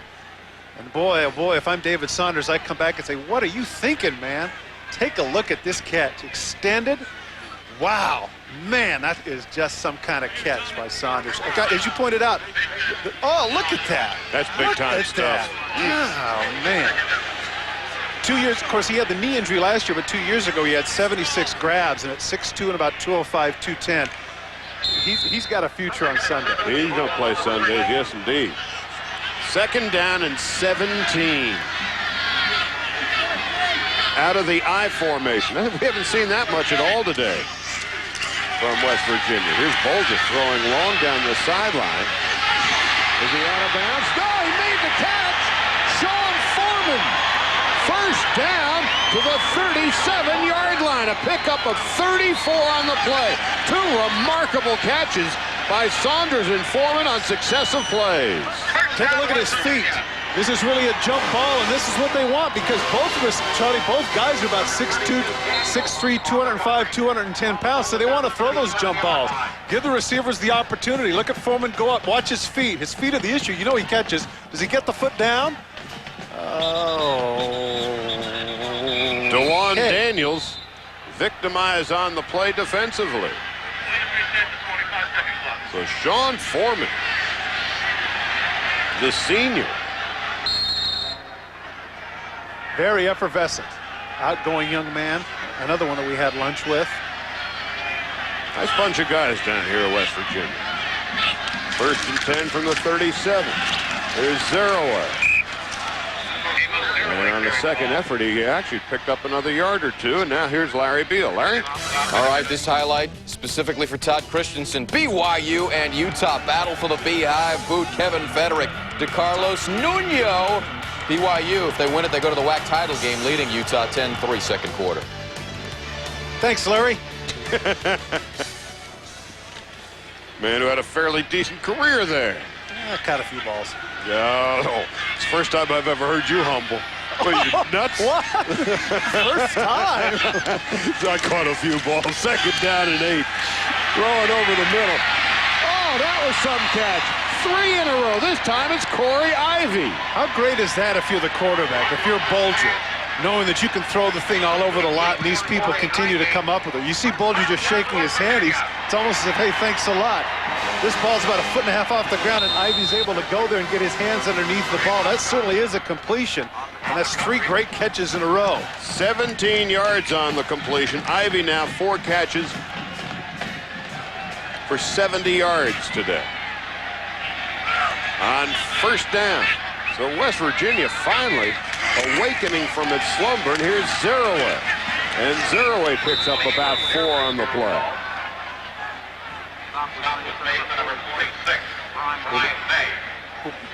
When Simrell, the offensive coordinator, was telling us about the fact that he's got to get the ball in the hands of those people, he wasn't kidding. I mean, because those people can go up and get it. Ivy, Saunders, Brown, Foreman. I got some receivers. Offensive coordinator Dan Simrell, whose team is averaging 32.5 points per game. And they're 21 now with the 11-point lead. Here's Bulger. And that pass is complete to David Saunders again. And so now finally, halfway through the 3rd quarter, West Virginia is beginning to open it up and flex their muscles. Hey, I got to tell you something. There's a lot to be said for adrenaline in a ball game, but there's also a lot to be said for the fact that, hey, it's November and it's cold. So here we're talking about, oh, you know what, Saunders' hamstring. I don't know. I don't see anything that resembles a gimpy hamstring, as you pointed out earlier. Bulger, 13 out of 20. Alvin Swoop is now in the backfield. Throwing long. Wide open is Antonio Brown. Well, suddenly the passing game midway through the 3rd quarter has gotten into high gear, and West Virginia has opened up a 17-point lead. They catch Boston College in man-for-man coverage, certainly not their strong suit. And Ramon Johnson just can't hang with Brown. The thing that's interesting about this, Charlie, on this particular drive is he played no favorites. 4 different receivers make catches. And for Antonio Brown, his first touchdown of his college football career. And for Jay Taylor, his first extra point of the day. And so Mark Bulger, he paid for his touchdown pass, but it was Antonio. You know, it's interesting. Don Nalen, after 18 years at West Virginia, had a smash mouth mentality. 3 and out, let's run the ball as much as we can. Woody Hayes' disciple. Yeah, he was. And the operative word is was. And here comes BC, and Carlton Rose wrestled down at the 27-yard line. But after being beaten up at Chestnut Hill last year, Nalen and his offensive coordinator opted to open up their offense, throw the ball more, spread the offense around. And so what they've done is have a much more diversified attack, as we've seen today, and all those wonderful receptions on that drive. Everybody from Ivory to Brown and Saunders and Foreman. I mean, it was almost as if we discovered, we being at West Virginia, a whole new light at the end of the tunnel. It's like, hey, this phone answering machine gimmick is pretty good, huh? Scooter Davis on the ground with the injury. The young man that blocked the punt, or field goal rather, earlier in the game. We talked to Don Nalen yesterday about the change in philosophy, opening it up here in Morgantown. Last year when we came home from BC, I never saw so many sick coaches in my life. We were too vanilla. We stayed in about 2 formations, and we literally played into their hands. And they kicked the devil out of us, just kicked the devil out of us, and they should have. And we deserved what we got. And that's, since that time, we've done a lot of things with our offense. In retrospect, last year's game at Chestnut Hill was a defining point for both clubs. Coming off the field now is Scooter Davis. In that, for Boston College, Mike Cloud suddenly became their feature back because of the injury to Omari Walker, and Don Nealon's team decided, hey, we got to open up our offense. We can't just give it to Zeraway 3 and out anymore. Yeah, their issue this year for West Virginia has not been on that side of the ball. You pointed out 32.5 points a game, 450 yards total offense, but they've had difficulty stopping people. It used to be that ball control. Let's run it up the gut, see what we can do. Not unlike what BC had been doing, and that's Cloud in motion, and Newton is going to throw it. To Cloud over the middle. Cloud sheds a tackle. Oh, nice. What a move at the 40, 45, and run out of bounds at the 47-yard line. Let's go downstairs to Chris Marlowe after that 20-yard pickup. All right, Charlie, it's senior day here in Morgantown. I'm happy to have with me Rosetta Stills, mother of number 55, Gary. Gary says he always plays great when you show up for a game. How's he doing today? He's doing very good. He's doing very good, yeah. Are you surprised that Gary has turned out to be such a great football player? Did he have any inkling when he was younger he was going to be a tremendous athlete? Well, I didn't know he was going to be an athlete, but I know he was, he was going to do something rough. But he always was rough. He was tough. And anyway, I'm a little surprised. But, What about Gary's future? Are you optimistic? Is he going to be a professional, and how do you feel about that? well, I hope so. The way he's going. But it's up to him, really. You taught him well. Yeah. All right, Rosetta Stills on senior day, Charlie. Down from Trenton, New Jersey, as her son Gary, one of 16 seniors, playing in their last home game here at Mountaineer Field. They lost a lot when he was out. And it was a bizarre injury. He suffered a fractured kneecap. Here's Mike Cloud. And Cloud is brought down at the midfield stripe. There is no gain on the play. Let's go to Larry Beal. All right, Charlie. Some top 25 upsets perhaps in the making. Rice and Air Force. Jamie Tyler, a 1-yard touchdown run for Rice. Falcons, if they win, they go to the WAC championship game, but they trail 7-0. And Kevin Falk has scored on a touchdown run. LSU 13-7 over the Fighting Irish of Notre Dame in the second quarter. Now that would be an upset. 3rd down, 6 yards to go. As you look at Gary Still. Here's Newton with a lot of time. Firing over the middle. It's incomplete, intended for Dennis Harding. It'll be 4th down. Who's Sensible was draped on the intended receiver like a blanket. Pretty good protection there. He just threw it behind him. And so on 4th down, Jason Malecki to punt it away. Little fake action here, Charlie. What do you think? Well, they're trailing by 18. They're at midfield. They got a long way to go. But O'Brien certainly has shown no inclination to open up his game at all. Beautiful punt. It's going to bounce into the end zone. Now you can prove that you are a serious college football fan. Just order the ESPN Game Plan College Football Pay-Per-View Package, and you'll get up to 10 games every Saturday you wouldn't otherwise see. To order, call DirecTV, Prime Star, the Dish Network, or your local cable company. And so West Virginia now with the 18-point lead with 3 minutes and 50 seconds to go in the third quarter. And after a pass-oriented touchdown drive in their last drive, they give it to Zeroa, who cuts back and is cut down at the 25-yard line after picking up 5 more. Well, with the 5-yard gain and the balance that you made reference to, you can see right there on those 2 TD runs have taken up the bulk of the yardage. The interesting thing with regards to that is that what do you do? See, if they come with a 3 wide receiver package, you go man and put 8 in the box. Yeah, you can stop Zeroa, but then it's single coverage all over the field. It poses quite a dilemma for Tim Rose when Bulger can get on like that and Zeroa can get it going. It's just tough to stop. Zeroa, the single back on 2nd and 5. Zeroa gets nothing at all. He'll lose about 3 on the play. Mike Willits stands him up and knocks him down. A little bit of a rumble from the crowd because they were throwing so effectively this last series. The crowd will get their wish here on 3rd and about 7. It is a cold, raw afternoon here in Morgantown, West Virginia. And that's that kind of a day. And their team leading by 18. They have been kind of lulled, almost frozen in the concrete edifice of Mountaineer Field. Throwing down the sideline, and that ball is caught by David Saunders at the 45-yard line. A pickup of 18 on the play and another first down. Boy, Saunders is having quite an afternoon. Boston College going with the zone. Saunders able to find the gap in it between the corner and the strong safety.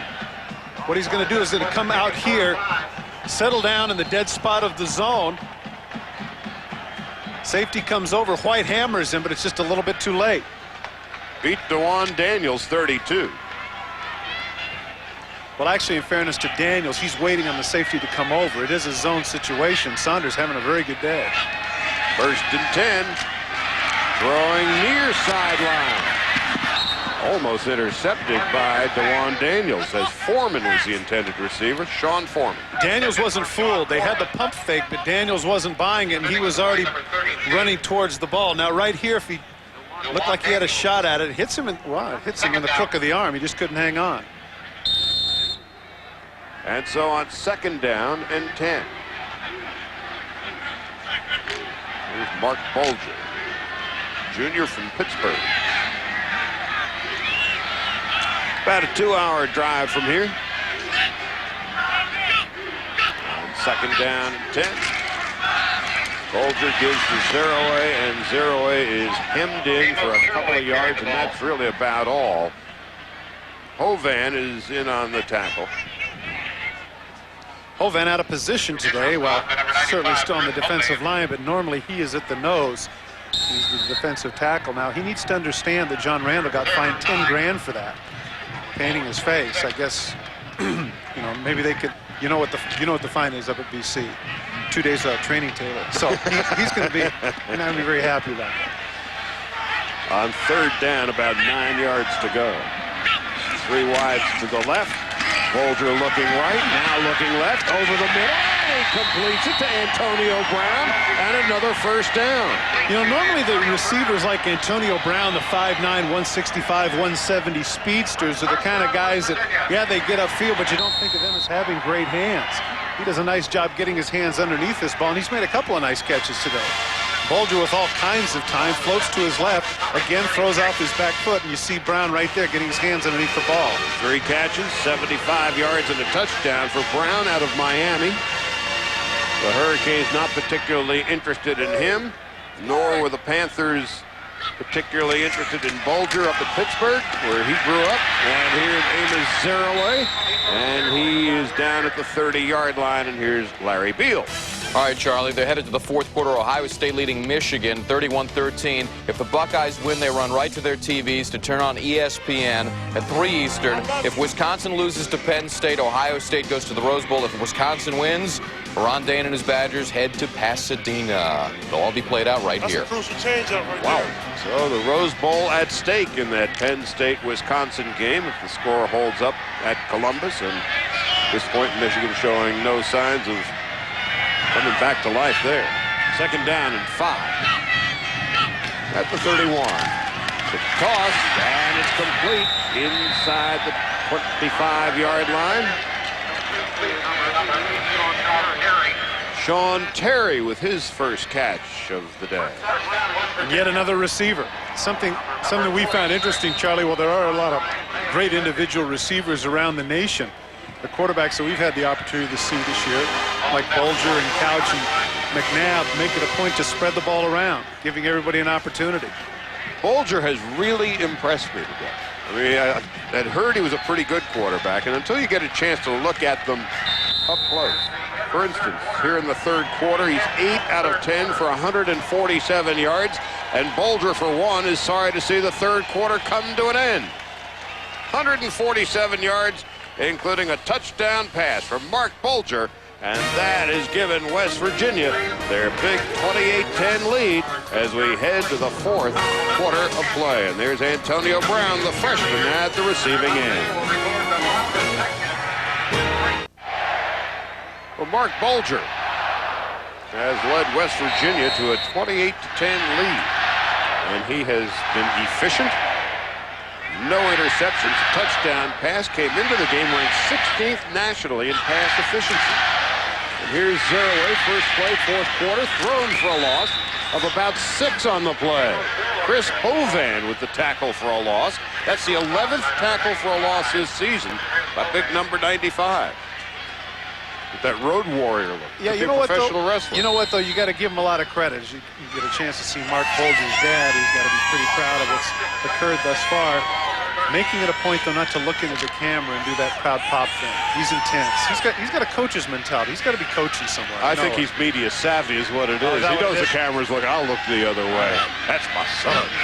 On second down and 15, here's Bulger with a lot of time. Firing over the middle, and it's complete to Anthony Beck at the 15-yard line. Very close to the first down. George White put a licket on Beck, and it will be very close to the first down. Well, if not throwing to all of the myriad of wide receivers that they have, they come back to the tight end. He does take a whack, but at 6'6", 265, he's able to deal with it. Beck paid for his sins. It's third down and less than 1. Green and Zeraway in the I formation. They give it to the up back Green. He's got the first down into about the 7-yard line. Brian May with the touchdown saving tackle. That's the second time this afternoon they've given it to the up back Green. Once he scored a touchdown, second time he gets the first down. And as you pointed out, he was one tackle away from scoring again, which would have been an absolute thrill. 2 touchdowns in one game, not likely to happen to a fullback. So it is first and goal. And West Virginia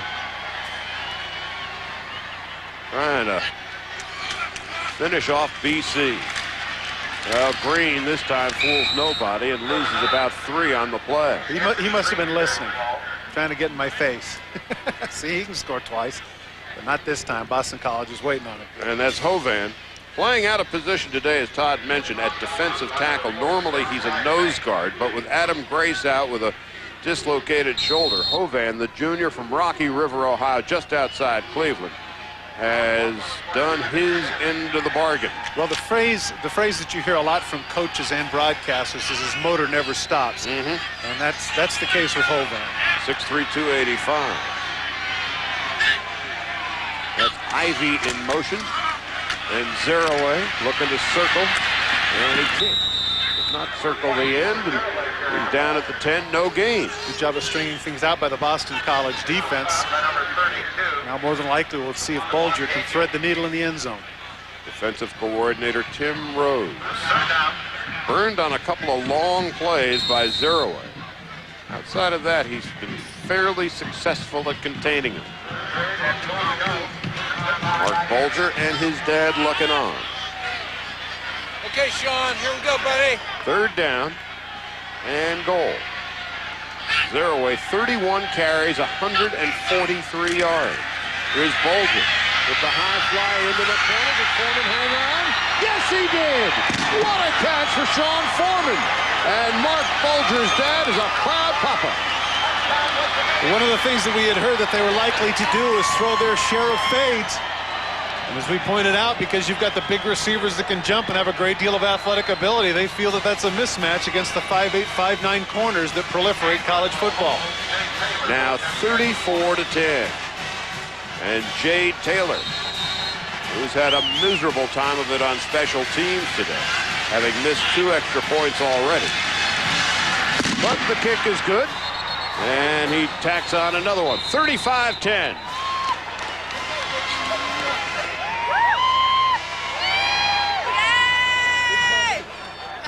Well, there's a flag on the play. And the Mountaineer man. The penalty is declined. The point is good. Well, he's not going to shoot it off another time, is he? No, I guess not. Here we go, West Virginia. Let's go. Here we go. ESPN's presentation of college football is brought to you by the new 1999 TL Luxury Performance Big 2. So Boston College, which came into the game with a record of 4-6 and 3-3 in the Big East, now getting pummeled pretty good, 35-10. And here's Cedric Washington, and he is brought down at the 38-yard line. We talked about Bulger's ability with the arm and now also with the touch. Throws the fade, the 3-step drop. Foreman comes up and makes a tremendous catch. And I'm guessing that James Bulger, the dad's pretty happy about this. There it is. There it is.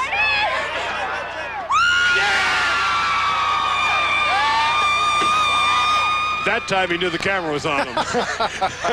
It is 1st down and 10 at the 38-yard line. What a thrill that must be for his dad to come down just barely a 2-hour drive from their home in Pittsburgh to watch Mark Bulger as his career progress here at West Virginia.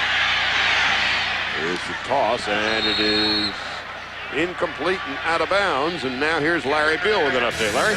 All right, Ivy League action, Yale and Harvard. Quarterback Rich Linden, full house backfield, and he sneaks it over. 7-0 Harvard. They're in the 4th quarter in the game. LSU leads Notre Dame 21-14. Irish ran a Kevin Falk fumble in for a touchdown, only to see Falk take the ensuing kickoff back 88 yards all the way. Well, Kevin Falk is a pretty good-looking running back, and he's ticketed to the National Football League. So is Ricky Williams, Ron Dane, and perhaps Amos Zeraway, who's been on display today. And how about Mike Cloud? Cloud doesn't get the publicity the others do, but he has been an efficient running back all year and all afternoon. Mark Thurston made the tackle on Cloud, the all-time leading rusher at Boston College. Now downstairs in Chris Barlow. Charlie, 3 days a week, Sean Foreman volunteers his time at the West Virginia University Nursery School. His major is child development. His goal is to be an elementary school teacher one day and work with special needs children. He's one of the good guys in college football who has clearly defined his life outside of football should he not make it to the pros. And not a bad wideout. It's a nice touchdown reception on the last series. Here's Mutrin to throw. And Mutrin just does get it off, and he completes it to Tardio. And there's a flag on the play. I think Gary Stills might have got a little bit of a quick start there.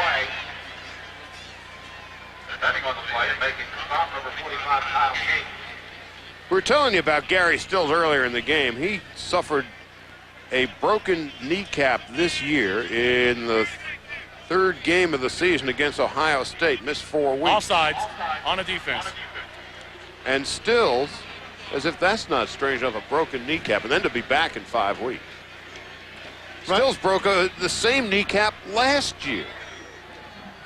Something Don Nealon was saying to us the other day. He'd never seen before once, let alone twice. Very strange. Not unlike, well, it's a little bit dissimilar, but remember last year when Jerry Rice came all the way back from his knee surgery, what's the first thing that happens? He lands on his kneecap, breaks his kneecap. That is a strange injury. And so on 3rd down and 3 yards to go, they have to get to the 48. Mike Cloud does that. 1st down into West Virginia territory at about the 46-yard line.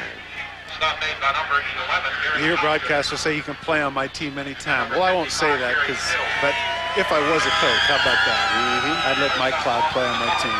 The other thing that I like about him, besides all the accolades we report on him so far, he doesn't drop the ball either. Yeah. See, that's another thing that's of issue.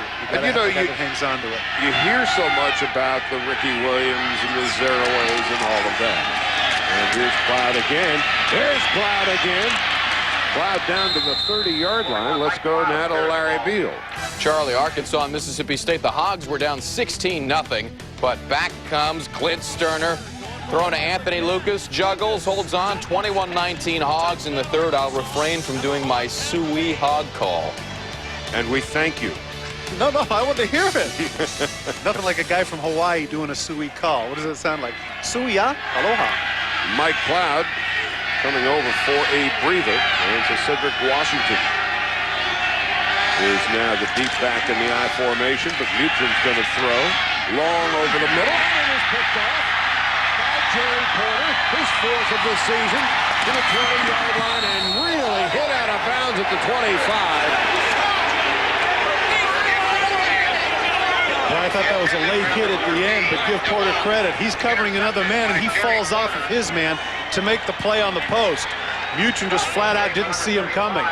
Porter's a converted wide receiver. He was the guy that had a 100-yard game in the CarQuest Bowl against Georgia Tech last year as a wideout. 6'3", 215. They feel like he has a future back there in center field.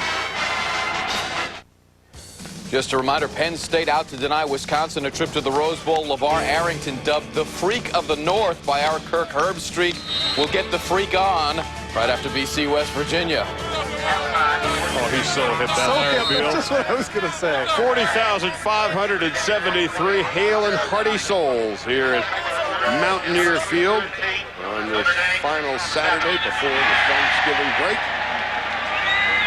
Zeraway is the single back. And here's Amos.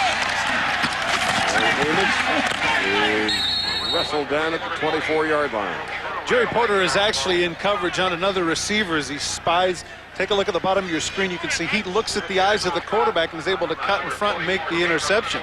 As we pointed out, he's done a little offense, so he makes a couple of moves and cuts up field. Boy, does he pay for it at the end. Cedric Washington. Was he in bounds? It looked to me like this might have been a little bit of a late hit, but Washington. Well, he still had 1 foot in, so he was fair game. Okay. Didn't say it was nice, but it was fair game. It is 2nd down and 10. Well, he's certainly not hurting, as you can tell from that expression. That's Ivy in motion. And that's Ivy with the catch at the 30-yard line. Corey Ivy from Boca Raton, Florida. I was just thinking rhetorically here, Charlie, and that is that what if you had this receiving core in a Kentucky offense? Can you imagine? I mean, the number of catches that these guys make and the athletic ability that they have. If this was like a 50 throw, a game team like Kentucky or Louisiana Tech or one of those. Now, keep in mind that Pat Green, wide receiver, junior from Monessen, Pennsylvania, right. He's out today with a strained Achilles by a 3-1 margin. Here's Bolger, sacked back at the 25-yard line by Andrew Krause. Yowza Krause. Well,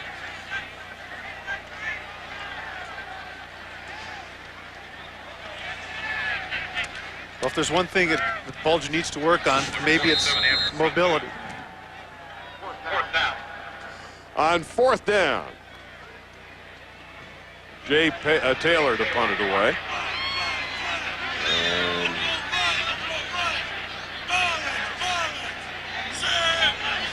here's Taylor. Diedrich DeWalt fielding the short punt, and he may have himself an alley, but boy, it was closed off in a hurry and neatly by Mark Wyance. A 34-yard punt with a 10-yard return. Larry Beal in the studio. Another reminder, Wisconsin quarterback Mike Samuel and the Badgers still with Rose Bowl hopes. They need to beat Penn State. Kickoff is coming up in 10 minutes. We'll have the game for you on ESPN right after BC West Virginia. Where it's 35-10 for the Mountaineers. And BC trying to make the score a bit more respectable.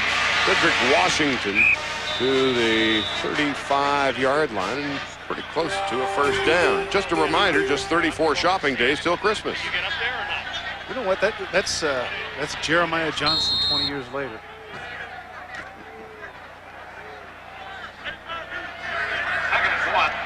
More than 40,000 here today. And here's Washington.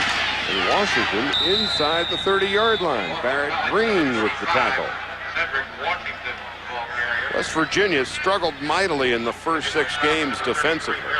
Last 3 games, they've kind of reined it in, and they've pretty much held BC in check today.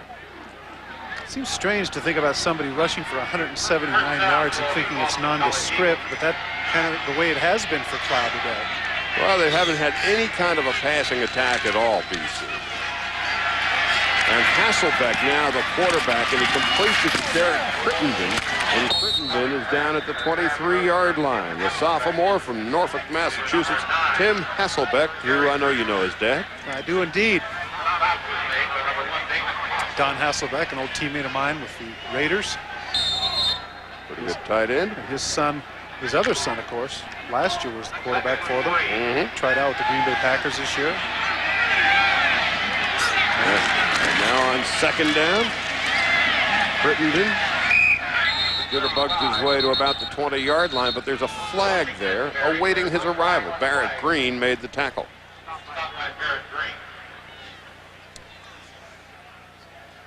Offsides on the defense. So coming up next, Penn State and Wisconsin. The kickoff will come about 10 minutes after 3. We will stay with you until that time, and as soon as kickoff commences at the Penn State-Wisconsin game, we will bid you a fond adieu and pass it on to Dave Barrett and Bill Curry, who will be covering that game for you. And it looks as if Wisconsin, if they can win that game, they're going to the Rose Bowl. And if not, Ohio State will be going to the Rose Bowl by virtue of Ohio State's almost insurmountable lead over Michigan today.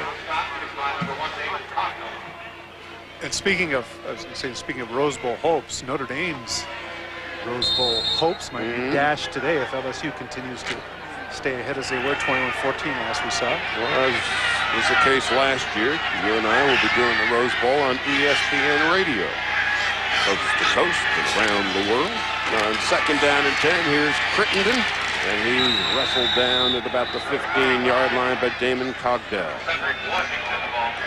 And so now we are beginning to see the second stringers get some activity here in the final 5 minutes of this game. And for Boston College, a tough season. They will finish the year at 4 up and 7 down, 3 and 4 in the Big East. It will be, and already we knew that coming in, the 4th consecutive losing season for Boston College. But there is optimism at Chestnut Hill that after several years of real dismay in this program, and the ball is loose, and I think West Virginia may have it again. No, Boston College does end up picking up the football, and it looks like one of those big old linemen. And it was Doug Brzezinski who made the fumble recovery. Let's go downstairs to Chris Marley. All right, with me, Jim Bolger, the father of Mark, the quarterback. How much fun is it for you to watch your son playing a game like this? It's great. It's a ball. I'm thrilled. It's so much fun that you know, we got the whole family here and couldn't ask for anything better. Let's take a play. Charlie, back to you. We'll come back. Sounds like the voice is a little hoarse from a lot of screaming today. His son's team is leading 35-10. Hasselbeck is sacked back at the 33-yard line by the strong safety Gary Tompkins, now back downstairs. All right, Jim, Todd Christensen is really high on your son. He says he'd like to see Mark play in a Kentucky-style offense where he throws every down. What would you think of that? Well, that would be good, but, you know, we have Amos Zeraway here, and, you know, you got to give the ball away, spread everything around. I think Todd and I think a little bit alike, so I'd agree with him. You were the backup to Joe Theismann at Notre Dame in the mid-'70s. What do you remember most about that year? I remember Joe would never get hit hard. Going to commercial. I'm sorry. We'll be right back. Well, you're right about that. Well, we're almost ready to send you out to that Wisconsin-Penn State game. Here we've got 4 minutes and 13 seconds left. West Virginia is firmly in control. Brad Lewis is now the quarterback. Correction, that is Juwan Sider. Now the quarterback. Now let's go back downstairs to Chris Marlowe. The commercial is over, Chris. All right, Jim, my apologies for cutting you off. Finish up the Notre Dame story. What do you remember most about that year, the Notre Dame year? When I was at Notre Dame? Yeah. No, when I was at Notre Dame. Yeah, when you were the backup. Oh, Joe was great. I just was on the sideline hoping he'd get hit hard, and Joe bounced around. He was the greatest. Never got hit hard, and I never got to get in. But should have waited for Lawrence Taylor. Yes. Okay, thanks a lot. Congratulations. Okay. A great year for your son. Thank you, Chris. All right, Charlie. All right, so that's going to do it for us here. It's 35-10 West Virginia. As time is beginning to run out on our broadcast, but it's really going to get good on this play by Tremaine Willis. Because it's really going to get good now as we go to the Big Ten and Wisconsin and Penn State. And it looks as if Wisconsin, if they can win, they're on the way to the Rose Bowl. For Chris Marlowe and Todd Christensen, I'm Charlie Steiner. Thanks for joining us from Mountaineer Field. It looks as if the Mountaineers are in